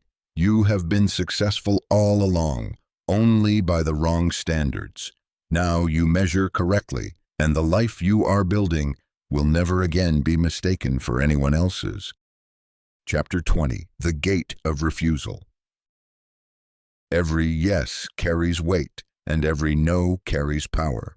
Yet most of your life has been shaped by compulsive agreement, saying yes to requests, to roles, to illusions that drained you. You agreed because you feared disapproval. You agreed because you thought opportunities were scarce. You agreed because refusal felt dangerous. But every false yes carved away pieces of you until nothing remained but compliance. Tonight you will rediscover refusal, not as rebellion, but as creation. The gate of refusal is the most sacred threshold you can construct. It is the barrier that guards your blueprint against erosion. Without it, every intention you plant will be trampled by noise. With it, your vision will flourish in protected soil. Refusal is not cruelty. Refusal is boundary, and boundary is love, for yourself and for those who will thrive when you stand fully in your chosen frequency. Begin by naming the yeses you regret, the invitations you accepted that exhausted you, the tasks you agreed to that betrayed your energy, the relationships you prolonged by nodding when you wanted to walk away. Each of these false yeses is evidence of a missing gate. Write them down, not to punish yourself, but to see clearly where you surrendered sovereignty. Next, practice refusal in micro-dares. Begin with something small. Decline an event that drains you, even if others expect your presence. Refuse a task that does not align with your vision. Say no without apology, without explanation, without negotiation. At first, the body will shake. You will fear rejection, anger, or abandonment. But once spoken, the no will release you. You will feel space open where heaviness once lived. That space is sacred. Refusal also applies to the invisible. Say no to thoughts that intrude, to doubts that repeat, to illusions that whisper. When an old belief knocks, do not argue. Simply say, no, you do not belong here anymore. Watch as the thought dissipates like smoke. This too is refusal, closing the gate on static before it reclaims your attention. Some will not understand your gate. They will call you selfish, difficult, arrogant. Let them. Their resistance is proof that your boundaries are working. You are no longer available for exploitation, for manipulation, for roles you did not choose. Those who truly belong will adapt, respect, or move aside. Those who cling to the old version of you will drift away. Both outcomes are blessings. Refusal does not make life smaller, it makes life precise. Each no carves away what is false, leaving space only for what resonates. Each no sharpens your signal, allowing synchronicity to find you with ease. Each no strengthens your energy, clarity, and peace. This is not rejection of the world. It is alignment with it. You are not slamming doors. You are opening the right ones. The gate of refusal is the point of no return. Once you build it, you cannot go back to compulsive yeses. You will taste the freedom, and compromise will become unbearable. You will realize that every time you say no to what diminishes you, you are saying yes to what defines you. And that is the most powerful agreement you can ever make. Chapter 21, Creative Throughput. Creation is the natural language of the soul. When you suppress it, you suffocate. When you release it, you expand. Yet most of your life has been spent consuming, reacting, waiting for inspiration rather than generating it. You have forgotten that the universe does not reward potential. It rewards throughput, the steady flow of creation from unseen into seen. Creative throughput is not about perfection. It is not about crafting masterpieces on the first attempt. It is about volume, rhythm, momentum. It is about training your subconscious to know, I am a creator, not a consumer. Each act of creation, however small, reinforces identity. Each completed output, however imperfect, teaches the subconscious that ideas belong in the world, not locked inside hesitation. Begin by lowering the threshold. Do not wait for brilliance. Write the paragraph. Sketch the image. Speak the idea aloud. Publish the imperfect post. Release one fragment of yourself into the world every day. This rhythm is more powerful than rare bursts of genius because it creates identity. You are no longer someone who waits. You are someone who produces. And reality responds to producers with opportunities to produce more. Throughput builds confidence faster than contemplation. Each act completed is evidence. The subconscious loves evidence. When it sees proof stacking daily, it begins to trust. It says, this is who we are now. And once identity locks, output accelerates effortlessly. Soon you will produce more in 1 month than you once dreamed of in a year. Do not mistake throughput for mediocrity. Quantity does not dilute quality, it generates it. The more you create, the sharper your skill, the clearer your voice, the bolder your vision. Perfection emerges not by waiting, but by iterating. The masterpieces arrive because you have given yourself permission to produce everything that came before. Throughput also dissolves fear. Fear thrives in anticipation, in the space between idea and execution. Once you move into action, fear has no oxygen. Each finished creation, however flawed, weakens fear's hold. Soon you will look back at the cage of hesitation and laugh, because you will know the door was never locked. Tonight, set the rule: 1 creation daily. Large or small, public or private, refined or raw. Write it, record it, draw it, build it. Do not evaluate, release. Let the world catch what it will. The purpose is not applause. The purpose is identity. You will know throughput has taken root when creation feels like breathing. When you no longer ask, what should I make? Because making is inevitable. When ideas flow faster than you can capture them, and your only task is to choose which to release first. This is not burden. This is alignment. Creative throughput is how your blueprint becomes visible. Each creation is a brick, a signal, a seed. Alone, they may seem small. Together, they form worlds. And once the world begins to see what you have released, it will respond in kind, amplifying your signal until opportunities, collaborations, and abundance multiply beyond recognition. Creation is proof of becoming. Throughput is mastery of creation, and mastery is the point where imagination ceases to be internal and becomes undeniable fact. The countdown quickens, the old self is dissolving, and the new self is spilling into the world, one creation at a time, unstoppable now. Chapter 22, Reading the Omens. The world is speaking to you constantly, but most of its messages go unnoticed because you were trained to dismiss them as coincidence. You call them accidents, luck, random events. Yet beneath the surface of reality runs a language older than speech, a code of symbols, patterns, and synchronicities that reveal your direction if you are willing to see. These signs are not entertainment. They are guidance. They are omens, and reading them is the art of alignment. An omen is not always dramatic. Sometimes it is as subtle as a phrase overheard in passing, a number repeating on a clock, a song playing at the exact moment you were thinking of someone.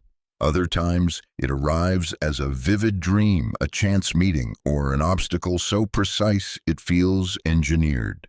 The difference between static and omen is resonance. Static distracts. An omen lingers. It hooks into your awareness and refuses to let go until you recognize it. The subconscious already knows how to read omens. It is fluent in the symbolic. What it needs is your conscious participation. Begin by noticing repetition. If a symbol appears once, it may be noise. If it appears twice, pay attention. If it appears 3 times, it is instruction. Life does not repeat by accident. It repeats because you have not yet listened. Next, notice emotion. An omen stirs something deeper than casual curiosity. It jolts you awake, even if only for a moment. Your chest tightens, or you feel warmth spread through your body, or a sense of knowing descends without explanation. These sensations are confirmation.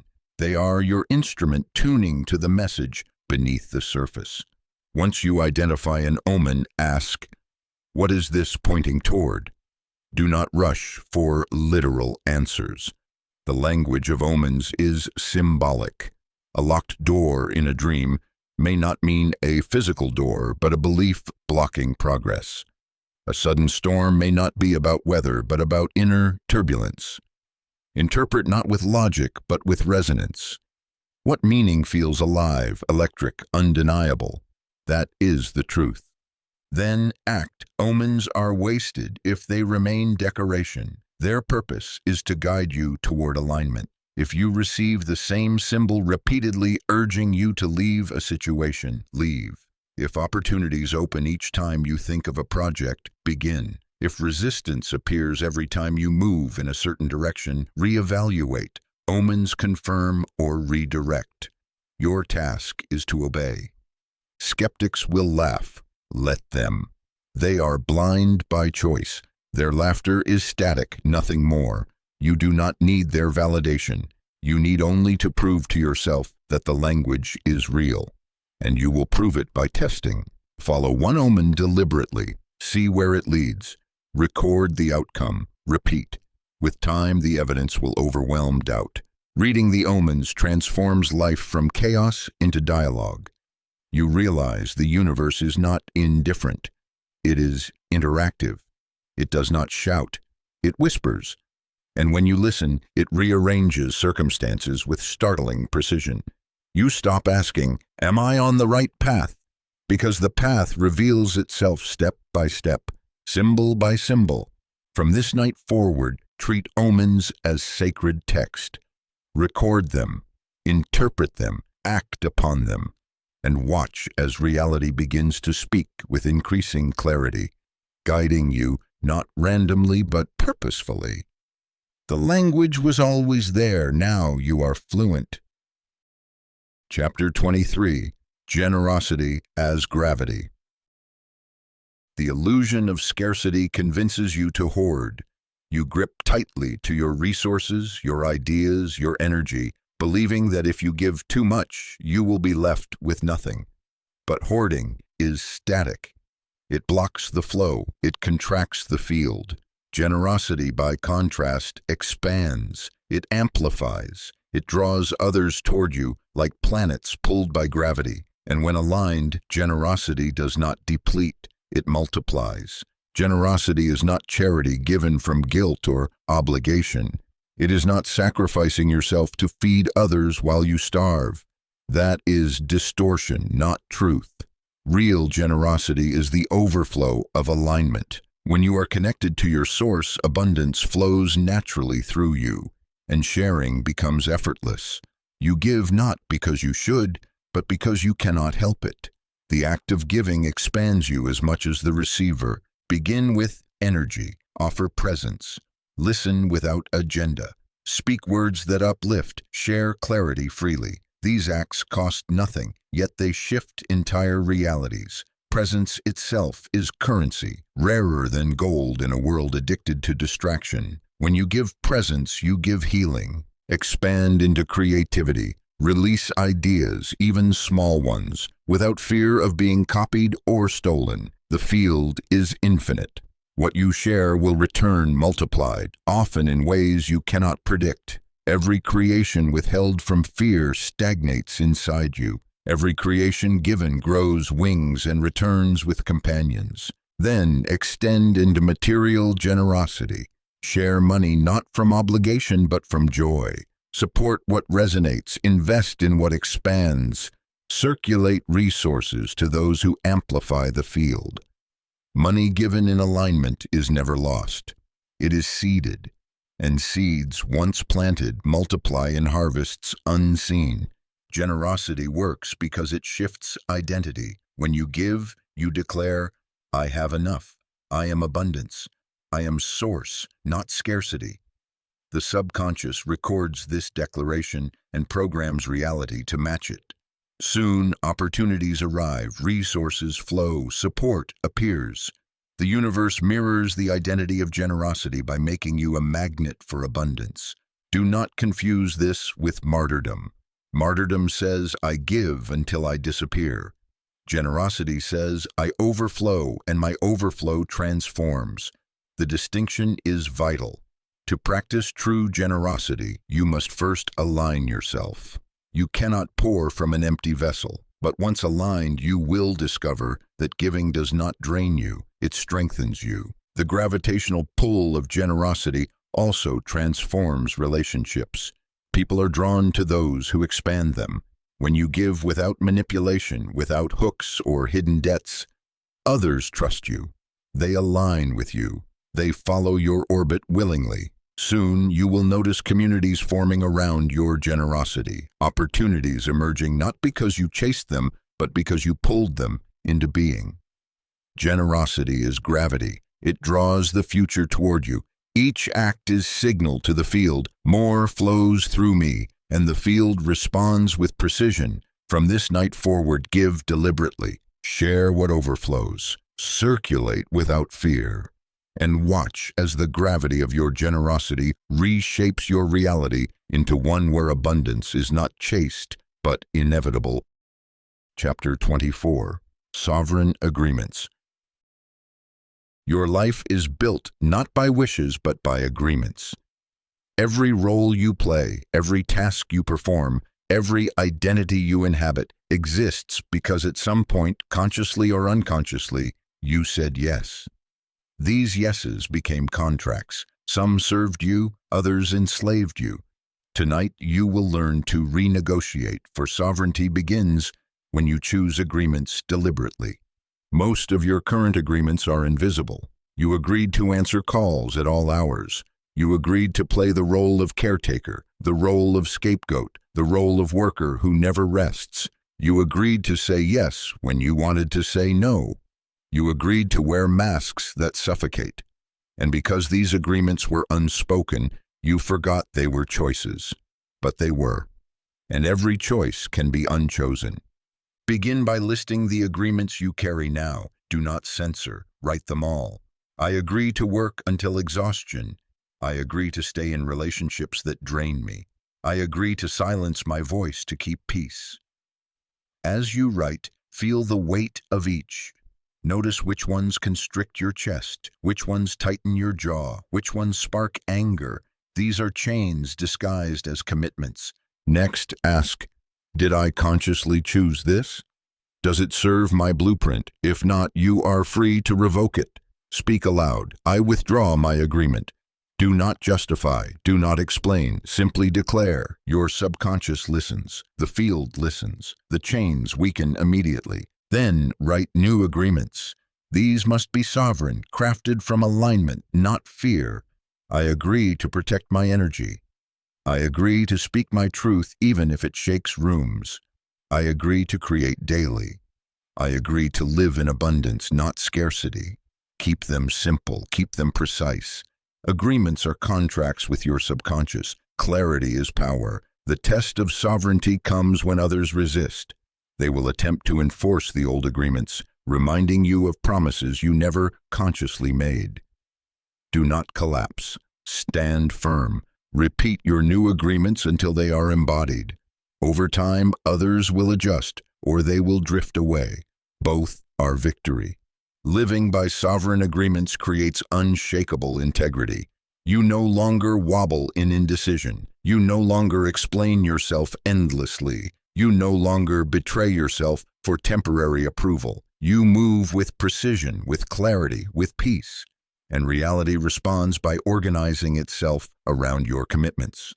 Opportunities arrive that match your agreements. People appear who respect them. Circumstances align to confirm them. From this night forward, do not let your life be shaped by unconscious yeses. Speak only agreements you intend to live. Withdraw those that betray you, craft those that elevate you, and watch as sovereignty returns, not as theory, but as daily experience. You are no longer prisoner of promises you never meant to make. You are author now, contracting with reality on your own terms, and reality, as always, will honor the agreements you choose. Chapter 25, The Second Dawn. There comes a morning when you wake and realize something irreversible has taken place. The light that filters through your window is the same light it has always been, yet it strikes you differently. It feels sharper, fuller, as if the very air has been retuned. This is the second dawn, the moment your subconscious confirms that the blueprint has taken root and that the old self is no longer in control. The second dawn does not arrive with fanfare. It is quiet, almost anticlimactic. You may pour your tea or brush your teeth and suddenly feel the strangeness of presence. Ordinary actions hum with a new clarity. You notice how your body moves without hesitation, how choices that once demanded endless debate now come with a natural certainty. The second dawn is not about external change, though those will come. It is about the unmistakable sense that your internal compass has shifted permanently. One of the first signs is silence. The static that once screamed in your head grows faint, as though someone has turned down the volume. Doubt still whispers, but its grip has loosened. You can hear it without obeying it. The silence is not empty. It is filled with potential. This is the fertile ground in which the new self plants its roots. Another sign is recognition. You begin noticing synchronicities not as coincidences, but as confirmations. The phone rings with the opportunity you rehearsed in your imagination. A stranger repeats the phrase you wrote in your journal the night before. The world reflects you so precisely that you cannot deny it is responding to your new frequency. These reflections were always present, but the second dawn allows you to see them clearly for the first time. The most powerful sign, however, is peace. Not the peace of escape, but the peace of presence. You no longer feel the frantic need to prove yourself, to argue, to justify. You understand deeply that your becoming is inevitable, that reality is catching up with the architecture you have already designed. Peace is not passivity. It is certainty. It is the confidence of a seed, knowing it will become a tree. From this dawn forward, life begins to accelerate. Opportunities converge, old patterns dissolve without the battles you once fought. People may still challenge you, but their words bounce against the shield of your clarity. Even setbacks feel different. They sting, but they no longer derail. They appear as recalibrations, as signals guiding you to refinement rather than proof of failure. Do not mistake the second dawn for completion. It is not the end. It is the point when momentum becomes irreversible. You no longer have to push so hard because the current itself carries you forward. This is the point of no return, not because you cannot turn back, but because you no longer wish to. You have tasted alignment, and the flavor of compromise is unbearable now. The second dawn is sacred. Mark it with ritual. Light a candle. Write a declaration. Speak aloud. I have crossed the threshold. I walk with clarity now. This ritual signals to your subconscious that the shift is not fleeting, it is permanent. And with each sunrise that follows, you will feel the light confirm it again and again. Chapter 26. Aftershocks and Anchors. Change, no matter how aligned, creates disruption. When an earthquake reshapes the land, aftershocks ripple through the soil. When you shift your frequency, the same occurs. The old self resists, old illusions fight for survival, and the world around you trembles as it adjusts. These tremors are aftershocks. They are not signs of failure, but signs that transformation is real. The first aftershock often arrives through relationships. Friends or family accustomed to the old version of you may resist your change. They may accuse you of arrogance, of abandoning them, of being different. They are correct. You are different. But their discomfort is not evidence that you are wrong. It is evidence that your evolution disrupts the comfort of their static. The aftershock reveals who truly belongs in your orbit. Another aftershock arises within the body. The subconscious is adjusting, rewiring circuits, dismantling patterns. This may manifest as fatigue, sudden bursts of emotion, or restlessness. Do not interpret this as regression. It is clearing. Just as a storm shakes loose debris, your body is shaking free of what no longer belongs. Breathe through it. Rest. Hydrate. Trust that the turbulence will settle into clarity. Financial or professional aftershocks may also occur. Old opportunities may dissolve suddenly. Paths you once relied on may close. These collapses are not punishment, they are anchors being released. The universe clears what contradicts your blueprint, so that aligned opportunities can take their place. The faster you let go of the anchor, the faster the current carries you forward. Anchors are attachments, people, beliefs, habits, or possessions that keep you tethered to a reality you have outgrown. Some anchors are obvious, like toxic relationships or destructive habits. Others are subtle, disguised as comfort or tradition. To identify anchors, ask, does this expand me or diminish me? If it diminishes, it is an anchor. If it expands, it is an ally. Cutting anchors is not always dramatic. Sometimes it is as simple as saying no, as quiet as stepping away, as subtle as changing a daily habit. Other times it requires courage to end a relationship, to leave a job, to relocate. Each cut feels terrifying in the moment, but liberating in the aftermath. Anchors resist release because they fear irrelevance, but once released, they dissolve into silence. During this stage, it is vital to anchor yourself deliberately, not to the past, but to practices that stabilize the new self. Breath, ritual, movement, gratitude. These become your chosen anchors, grounding you while the aftershocks ripple through. The difference is clear. Old anchors held you in cages. New anchors root you in freedom. Aftershocks do not last forever. They fade as the new reality stabilizes. But while they last, treat them as confirmations, not obstacles. Every tremor means the old structure is collapsing. Every collapse means the new is emerging. If you hold steady, you will soon stand in a world reconfigured by your choice. Chapter 27. Irreversible. There is a moment in transformation when you realize the bridge behind you has burned, not by accident, but by design. You could try to walk back, but the path is gone. Even if you retraced your steps, you would no longer fit inside the skin of your old self. This is the stage of irreversible becoming. Irreversibility is both terrifying and liberating. Terrifying because the comfort of the familiar is no longer available. Liberating because you finally understand that compromise is no longer possible. You are committed fully to the life you are creating. You will know you have reached this stage when old temptations lose their power. The habits you once clung to feel foreign. The relationships you once chased feel heavy. The illusions you once defended feel laughable. This does not mean you will never feel fear again, but the fear no longer rules you. You recognize it as static, and you refuse to tune in. At this point, rituals become more than practices. They become lifelines. Breath, imagination, micro-dares, and sovereign agreements are no longer experiments. They are the foundation of your reality. You cannot imagine living without them, because they are woven into your identity.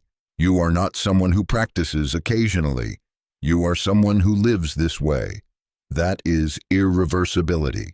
The danger at this stage is arrogance.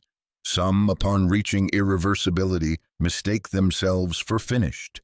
They declare themselves masters, enlightened, untouchable. But irreversibility is not an end. It is a beginning. You are free from regression, but not from expansion. You are safe from collapse, but not from evolution. To confuse stability with completion is to stagnate. The gift of irreversibility is that you can now risk more. You no longer fear failure because you know failure cannot undo you. You no longer hesitate because hesitation is unbearable. You no longer barter with illusions because they cannot purchase your attention. You move boldly, not because you are reckless, but because you are anchored in certainty. Celebrate this stage, but do not idolize it. See it for what it is, the confirmation that your transformation has crossed the threshold. The countdown has ended. The old world is gone. You are living in a new reality, not temporarily, but permanently. The point of no return is no longer theory. It is lived truth. Mark this moment with gratitude. Whisper to yourself, I am no longer who I was. I cannot be undone. I am free to expand endlessly. Let the words sink into every cell. Let them echo in the silence. Let them remind you that irreversibility is not a prison, but a promise. The promise that you will never again settle for less than the truth of who you are. Chapter 28. Living Past the Point. The point of no return is not an event. It is a state. Once crossed, it does not end. It unfolds. You do not step across a single threshold and then stand still. You continue walking further and further into landscapes that the old self could not even imagine. Living past the point means learning to exist without the comfort of fallback options, to breathe in a reality where only forward exists. At first, this can feel disorienting. You may find yourself reaching instinctively for familiar patterns, for old excuses, for the safety of identities that no longer fit. Yet every attempt to go back will feel absurd. Clothes too small, rooms too narrow, conversations that once enthralled you now bore you within minutes. This is the discomfort of liberation, when chains have fallen, but the skin still remembers their weight. Living past the point demands trust. Trust that the momentum you created will carry you. Trust that the blueprint you designed is more solid than the structures you demolished. Trust that every omission, the people left behind, the habits you cut away, the illusions you dissolved, was necessary, even if grief still lingers. This trust is not passive, it is active. It is reaffirmed daily through breath, choice, and presence. The paradox of living past the point is that your world feels both larger and smaller, Larger because possibilities multiply, synchronicities accelerate, and the future seems endless. Smaller because you no longer scatter yourself. You become precise. Your circle tightens to those who resonate. Your actions sharpen to those that align. Your energy concentrates into impact rather than dispersing into noise. There will be days when expansion feels overwhelming, when too many doors open at once and you question your capacity. Breathe. Remember, you built this momentum deliberately. You are not drowning. You are being carried. Select the doors that sing to you, not the ones that merely glitter. Leave the rest without guilt. Living past the point is not about saying yes to everything. It is about saying yes to what echoes your highest frequency. There will also be days when echoes of the past attempt to reclaim you. A voice from long ago might call, tempting you with nostalgia. An old habit might whisper comfort. An outdated identity might flash like a mirage. Do not curse these appearances. They are not traps. They are tests. They arise not to pull you back, but to confirm that you will not return. Smile at them, thank them for their service, and walk forward without hesitation. Living past the point is the art of integration. The practices that once felt like rituals now feel like breathing. The blueprint is no longer a document, it is you. The metrics of becoming are not tracked in journals. They are lived in your body daily. You no longer practice refusal. You embody sovereignty. You no longer imagine, you inhabit. From here, the task is not survival. It is expansion. It is creation without apology, generosity without fear, presence without distraction. You are not maintaining a fragile shift. You are cultivating an endless horizon. Living past the point is about becoming not only irreversible but inexhaustible. Every day, wake with one question. How will I expand today? Not whether, but how. Expansion is your new nature, and with each expansion, you move further beyond the reach of the world you left behind. That world may still exist, but it no longer contains you. You live past the point now, and there is no returning. Chapter 29, The Master Key Holder. When you cross into irreversibility, you begin to sense something deeper.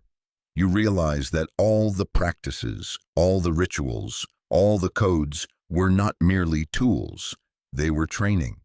Training for the recognition of the ultimate truth. You are not just the one walking the path. You are the one who holds the key to all paths. You are the master key holder. This realization does not arrive with fireworks.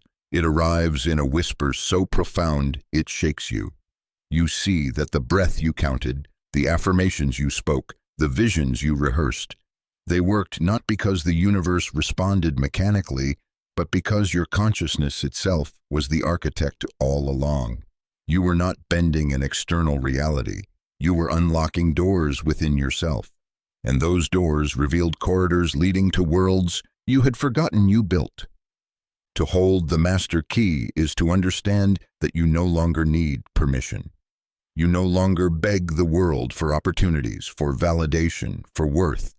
You understand that every door, wealth, love, creativity, clarity already exists within the architecture of your being. The only question is whether you turn the key. The danger of this stage is arrogance. Some, upon realizing their creative power, mistake themselves for gods meant to dominate. They use the key for control, for manipulation, for ego. But the true master knows that the key does not belong to the ego. It belongs to awareness itself. And awareness is not about domination. It is about creation, expansion, harmony. To misuse the key is to chain yourself once again, only this time in a gilded cage. The wise key holder uses power with precision. They unlock doors deliberately aligned with vision and integrity. They do not open every door at once, for they know that too many unlocked corridors create chaos. They select with clarity, choosing what expands, what serves, what resonates. The key is infinite, but discernment is essential. How do you use the master key? Begin by asking not, what do I want to open, but who am I becoming as I open it? The door to wealth may tempt you, but if you open it with fear or greed, you will only recreate scarcity inside abundance. The door to love may tempt you, but if you open it while still carrying wounds, you will replicate pain inside intimacy. The key reveals. It does not disguise. Be sure you are ready to inhabit the room you unlock. Holding the key also means responsibility. Others will sense it. They will see you as doorway, as catalyst. They will come seeking entry into their own hidden rooms. You are not responsible for carrying them, but you are responsible for modeling integrity. Show them not how to steal your key, but how to discover their own. A true master multiplies keys, not hoards them. The greatest truth is this: the master key was never given to you. It was always you. Your consciousness itself is the key, the door, and the house. All this time you thought you were learning to manifest. In truth, you were remembering that you are the source from which manifestation flows. Once this is known, it cannot be unknown. Once you feel the key in your hand, you cannot pretend it is missing. You can only choose whether to use it wisely, and wisdom at this stage is the highest practice. Chapter 30. The Awakened Dreamer's Graduation. Graduation is not an end. It is integration. It is the moment when the scattered practices, the fractured lessons, the separate techniques merge into one seamless rhythm. You no longer compartmentalize breath, imagination, refusal, generosity, sovereignty. They weave together like threads into a single fabric, and that fabric is your life. This is the awakened dreamer's graduation, the point where dreaming and living become indistinguishable. At this stage, you understand that sleep and waking are not opposites but continuations. The intentions you plant at night bloom in the day. The actions you take in the day echo in your dreams. The cycle is complete, a loop of creation where boundaries dissolve. You are awake inside the dream, and you are dreaming inside the waking. Graduation does not feel like victory. It feels like simplicity. You no longer wrestle with methods. You no longer debate whether this works. You know it does because you are living proof. The noise of doubt fades into silence. The struggle to fix yourself evaporates. You see that you were never broken. You were only asleep to your power. Now you are awake, and that wakefulness is permanent. The awakened dreamer moves differently. They no longer force outcomes. They set direction, release control, and watch as the field aligns. They no longer fear friction. They welcome it as refinement. They no longer resist aftershocks. They interpret them as omens. Life becomes dialogue, not battle. Every moment is message. Every symbol is guide. Every breath is creation. This graduation also brings humility. You realize that mastery is not about knowing everything. It is about living in alignment so deeply that ignorance does not frighten you. You do not need all answers, because you trust the next step will always appear. You no longer panic when the path curves. You trust the curve is the path. Celebrate this graduation not with applause, but with presence. Mark it with silence. Sit in stillness and whisper, I am the dreamer and the dream. I am awake inside both. Let the words echo through your being. Let them settle into your bones. From this place, expansion is infinite. And now you stand where few dare to stand, beyond the illusions, beyond the cages, beyond the myths. You are awake in a world still dreaming, and your very existence becomes invitation. Others will look at you and feel possibility stir within them. You will not need to persuade. Your presence will remind them of their own forgotten key. This is graduation, not the end, but the continuation of infinite beginnings. You have crossed the threshold, lived past the point, claimed the master key, and merged dream with waking. From this place, you no longer ask what is possible. You declare it. You no longer chase reality. You create it. The countdown is over. The clock is irrelevant. The old world has dissolved. You are living as the awakened dreamer now, author of your own existence, artist of reality itself. And as you step forward, remember, this is not the end of the book. It is the beginning of the life you were always meant to live. Chapter 31, The Infinite Spiral. You once believed growth was a straight line, one point leading neatly to another, until you reach some imagined finish. But as you stand now on the far side of irreversibility, you see the truth. The path does not end. It curves, it spirals, it folds upon itself in layers of deepening awareness. Each revolution is both familiar and new, a return to ground you thought you had mastered, but at a higher vantage. This is the infinite spiral, the architecture of becoming that never ceases. The spiral reveals itself in cycles.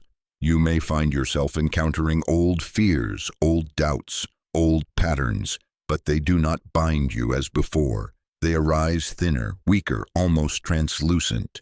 They are not signs of regression, but invitations to integrate more fully. What once held you captive now serves as proof of your strength.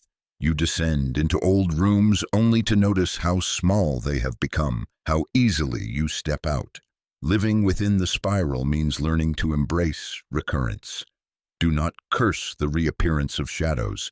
Recognize them as echoes, remnants of frequencies you once carried.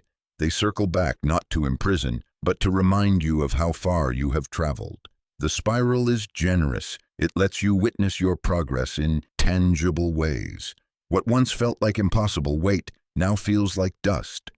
You can brush aside. The spiral also teaches humility.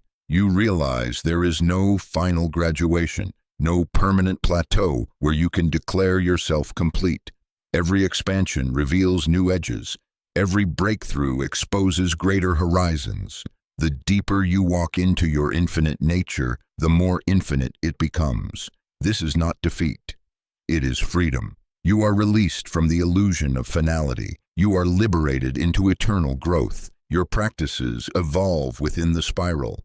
Breath deepens into silence, silence into presence, presence into communion. What began as ritual now feels like instinct. What once required discipline now flows effortlessly.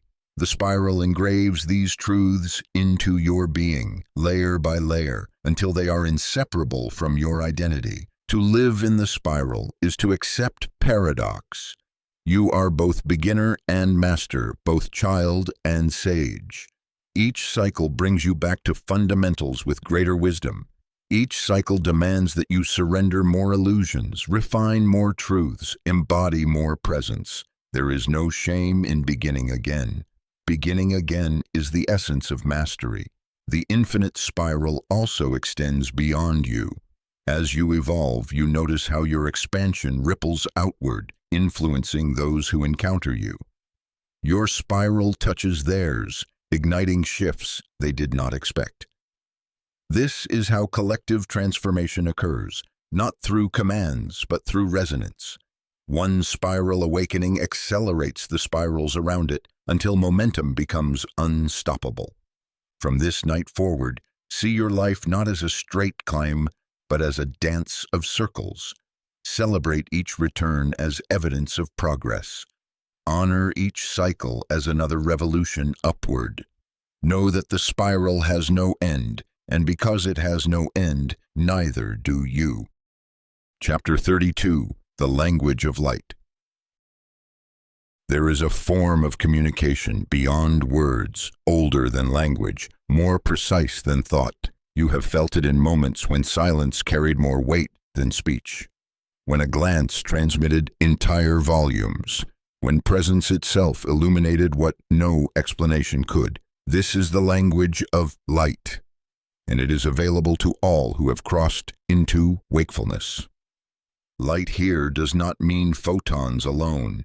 It means clarity, resonance, truth. It is the frequency of awareness itself, and when you embody it, you transmit without effort. Your gestures, your gaze, your energy become carriers of messages that bypass intellect and go straight to the heart of others. To access this language, you must first clear static. Static in speech, static in thought, static in body. Words that are half-truths, thoughts that contradict your essence, movements that betray your authenticity. All these cloud the light. When you align, when every layer of you points in the same direction, light flows unobstructed. You do not need to try. You simply are, and your being communicates what words never could. The language of light appears in presence. When you walk into a room attuned, people feel it before you speak. They sense expansion, clarity, calm. They may not understand why, but they respond. Their breathing slows, their posture shifts, their voices soften. This is not manipulation, it is resonance. Your light adjusts the frequency of the field around you. It also appears in silence. When you hold space without rushing to fill it, others hear themselves more clearly. They realize truths that were buried under noise. They mistake the revelation for their own thought. Yet it was your light amplifying their awareness. The awakened dreamer does not need to dominate conversations. Their silence is more eloquent than most people's speech.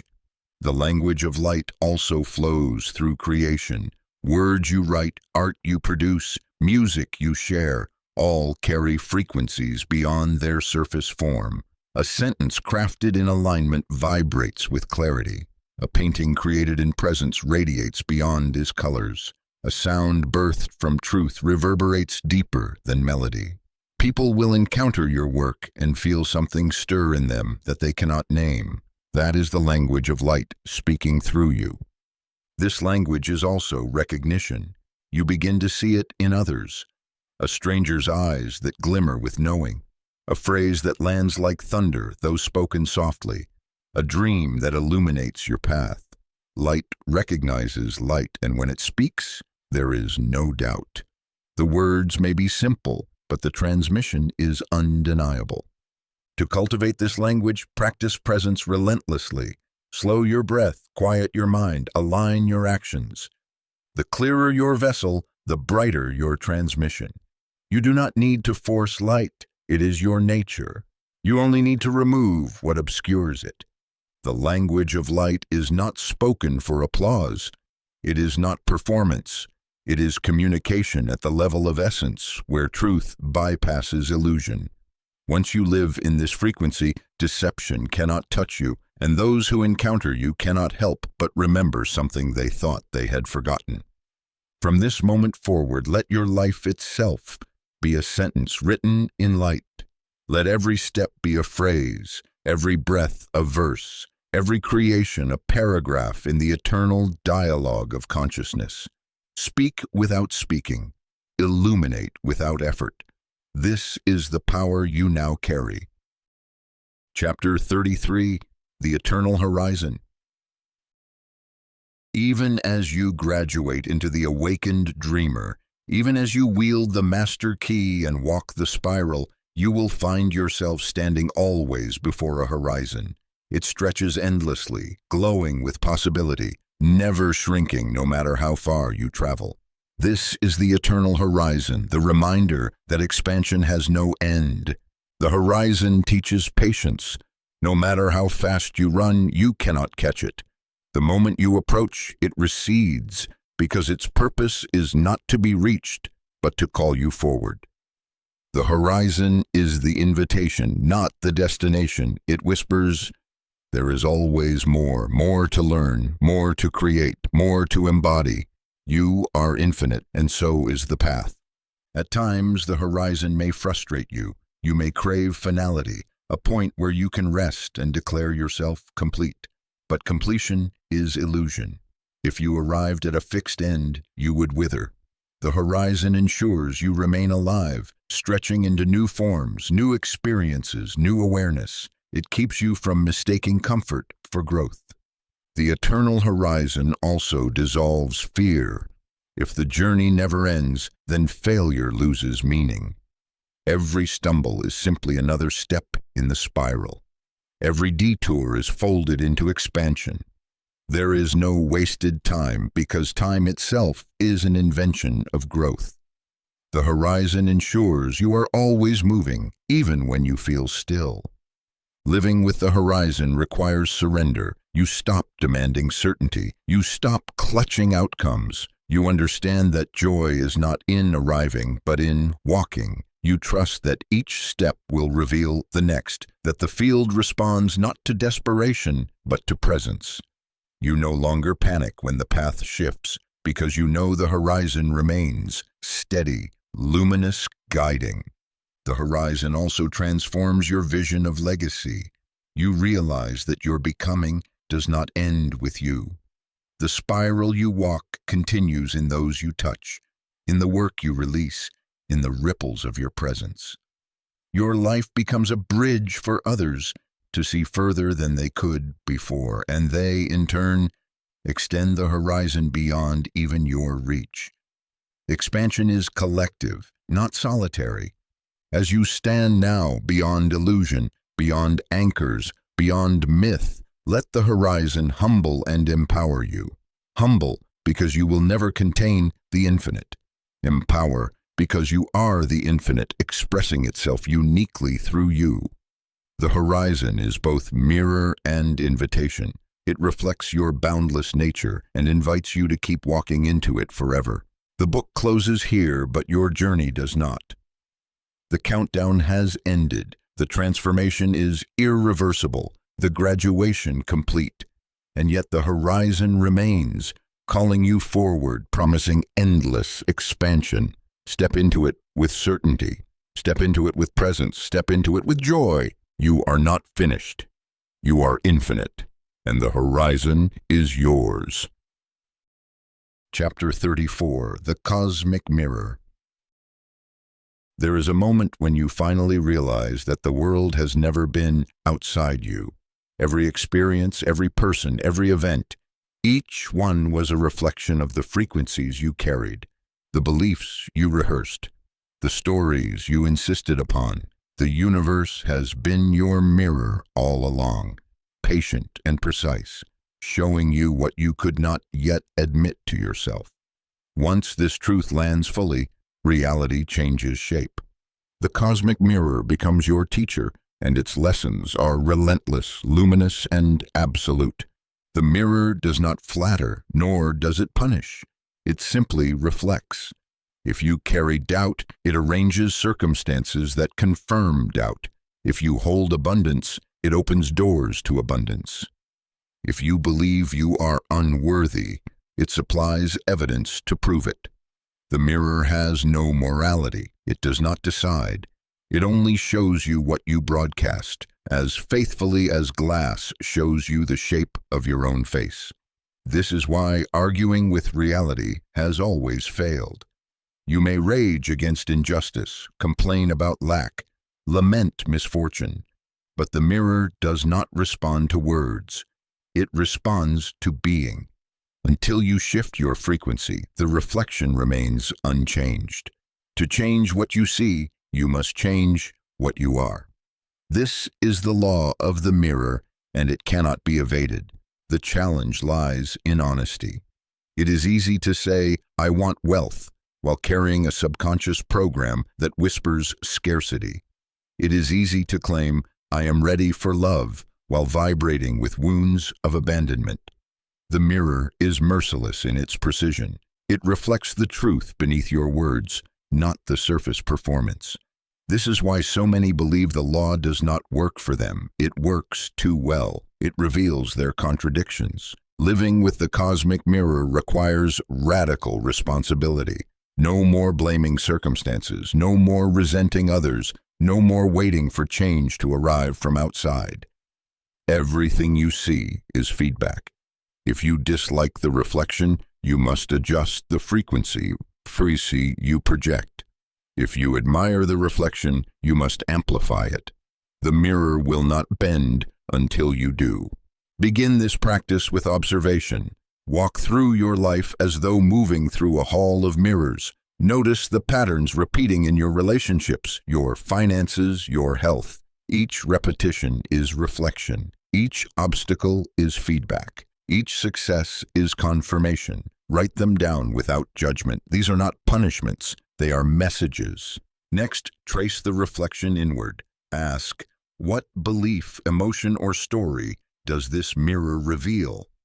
If scarcity keeps appearing, perhaps you still carry inherited myths about money. If betrayal repeats, perhaps you still doubt your own worth. If opportunity flows easily, perhaps you are aligned with courage. Every reflection points to a seed within you. Identify it, own it, shift it deliberately. Finally, test the mirror. Choose one frequency deliberately, gratitude, courage, abundance, and live it consistently for a week. Broadcast it in thought, in word, in action. Watch how the reflection begins to change. At first, it may shift subtly. A stranger smiles, a small gift arrives, a moment of ease appears. Over time, the changes compound until reality itself rearranges in undeniable ways. The mirror does not delay. It responds immediately, though the scale of reflection matches the scale of alignment. The cosmic mirror also reveals beauty. As you refine your frequency, you begin to see light everywhere, in ordinary conversations, in the faces of strangers, in the timing of events too precise to dismiss. You realize that reality was never hostile. It was always loyal. It gave you exactly what you declared, even when you declared unconsciously. The mirror has been your companion since birth, reflecting your evolution, cycle after cycle. When you understand this, gratitude replaces blame. You no longer curse the mirror for showing you your shadows. You thank it for exposing what needed healing. You no longer resent the delays. You recognize they were pauses until you aligned. The mirror has always been faithful. Now you become faithful to yourself. From this day forward, treat every reflection as sacred dialogue. Look at the world not as external chaos, but as inner communication. Ask not, why is this happening to me? But what is this showing me about myself? This single shift transforms victimhood into mastery. The mirror does not lie. And once you honor its truth, reality itself becomes malleable, luminous, and responsive. Chapter 35. The Return of the Source. You have traveled through illusion, through rupture, through aftershocks and dawns. You have crossed the threshold and stepped into irreversibility. You have become the awakened dreamer, wielding the master key, and yet even here another truth waits. Beneath all practices, beyond all mirrors, deeper than any spiral lies the origin, the source. It has never been absent, though you have forgotten it countless times. The final chapter is not about reaching it. It is about remembering it. The source is not a distant deity, not a force outside you, not a separate intelligence pulling strings from the sky. The source is awareness itself, the field of infinite possibility from which all realities emerge. Every breath, every thought, every sensation has been the source in disguise. You have mistaken the disguises for the truth, but now the veil lifts. What you sought through methods was never apart from you. It was you. The return to the source feels at once ordinary and extraordinary. You may be sitting quietly, sipping water, and suddenly the recognition dawns. This is it. This is everything. The water, the breath, the awareness of both. All of it is source expressing itself through me. The simplicity overwhelms you. Tears may rise, not from sadness, but from relief. The search ends because there was never anywhere else to look. Living from source dissolves fear. You understand that death is not end, but return. That loss is not emptiness, but transformation. That lack is not real because the field itself is infinite. You stop chasing outcomes. You stop clinging to forms. You recognize that every form is temporary, every identity transient, every story a costume. What remains is the eternal current of awareness, flowing through every costume equally. From this recognition, compassion blossoms. You see others not as obstacles or threats, but as reflections of the same source wearing different masks. Their pain is your pain. Their joy is your joy.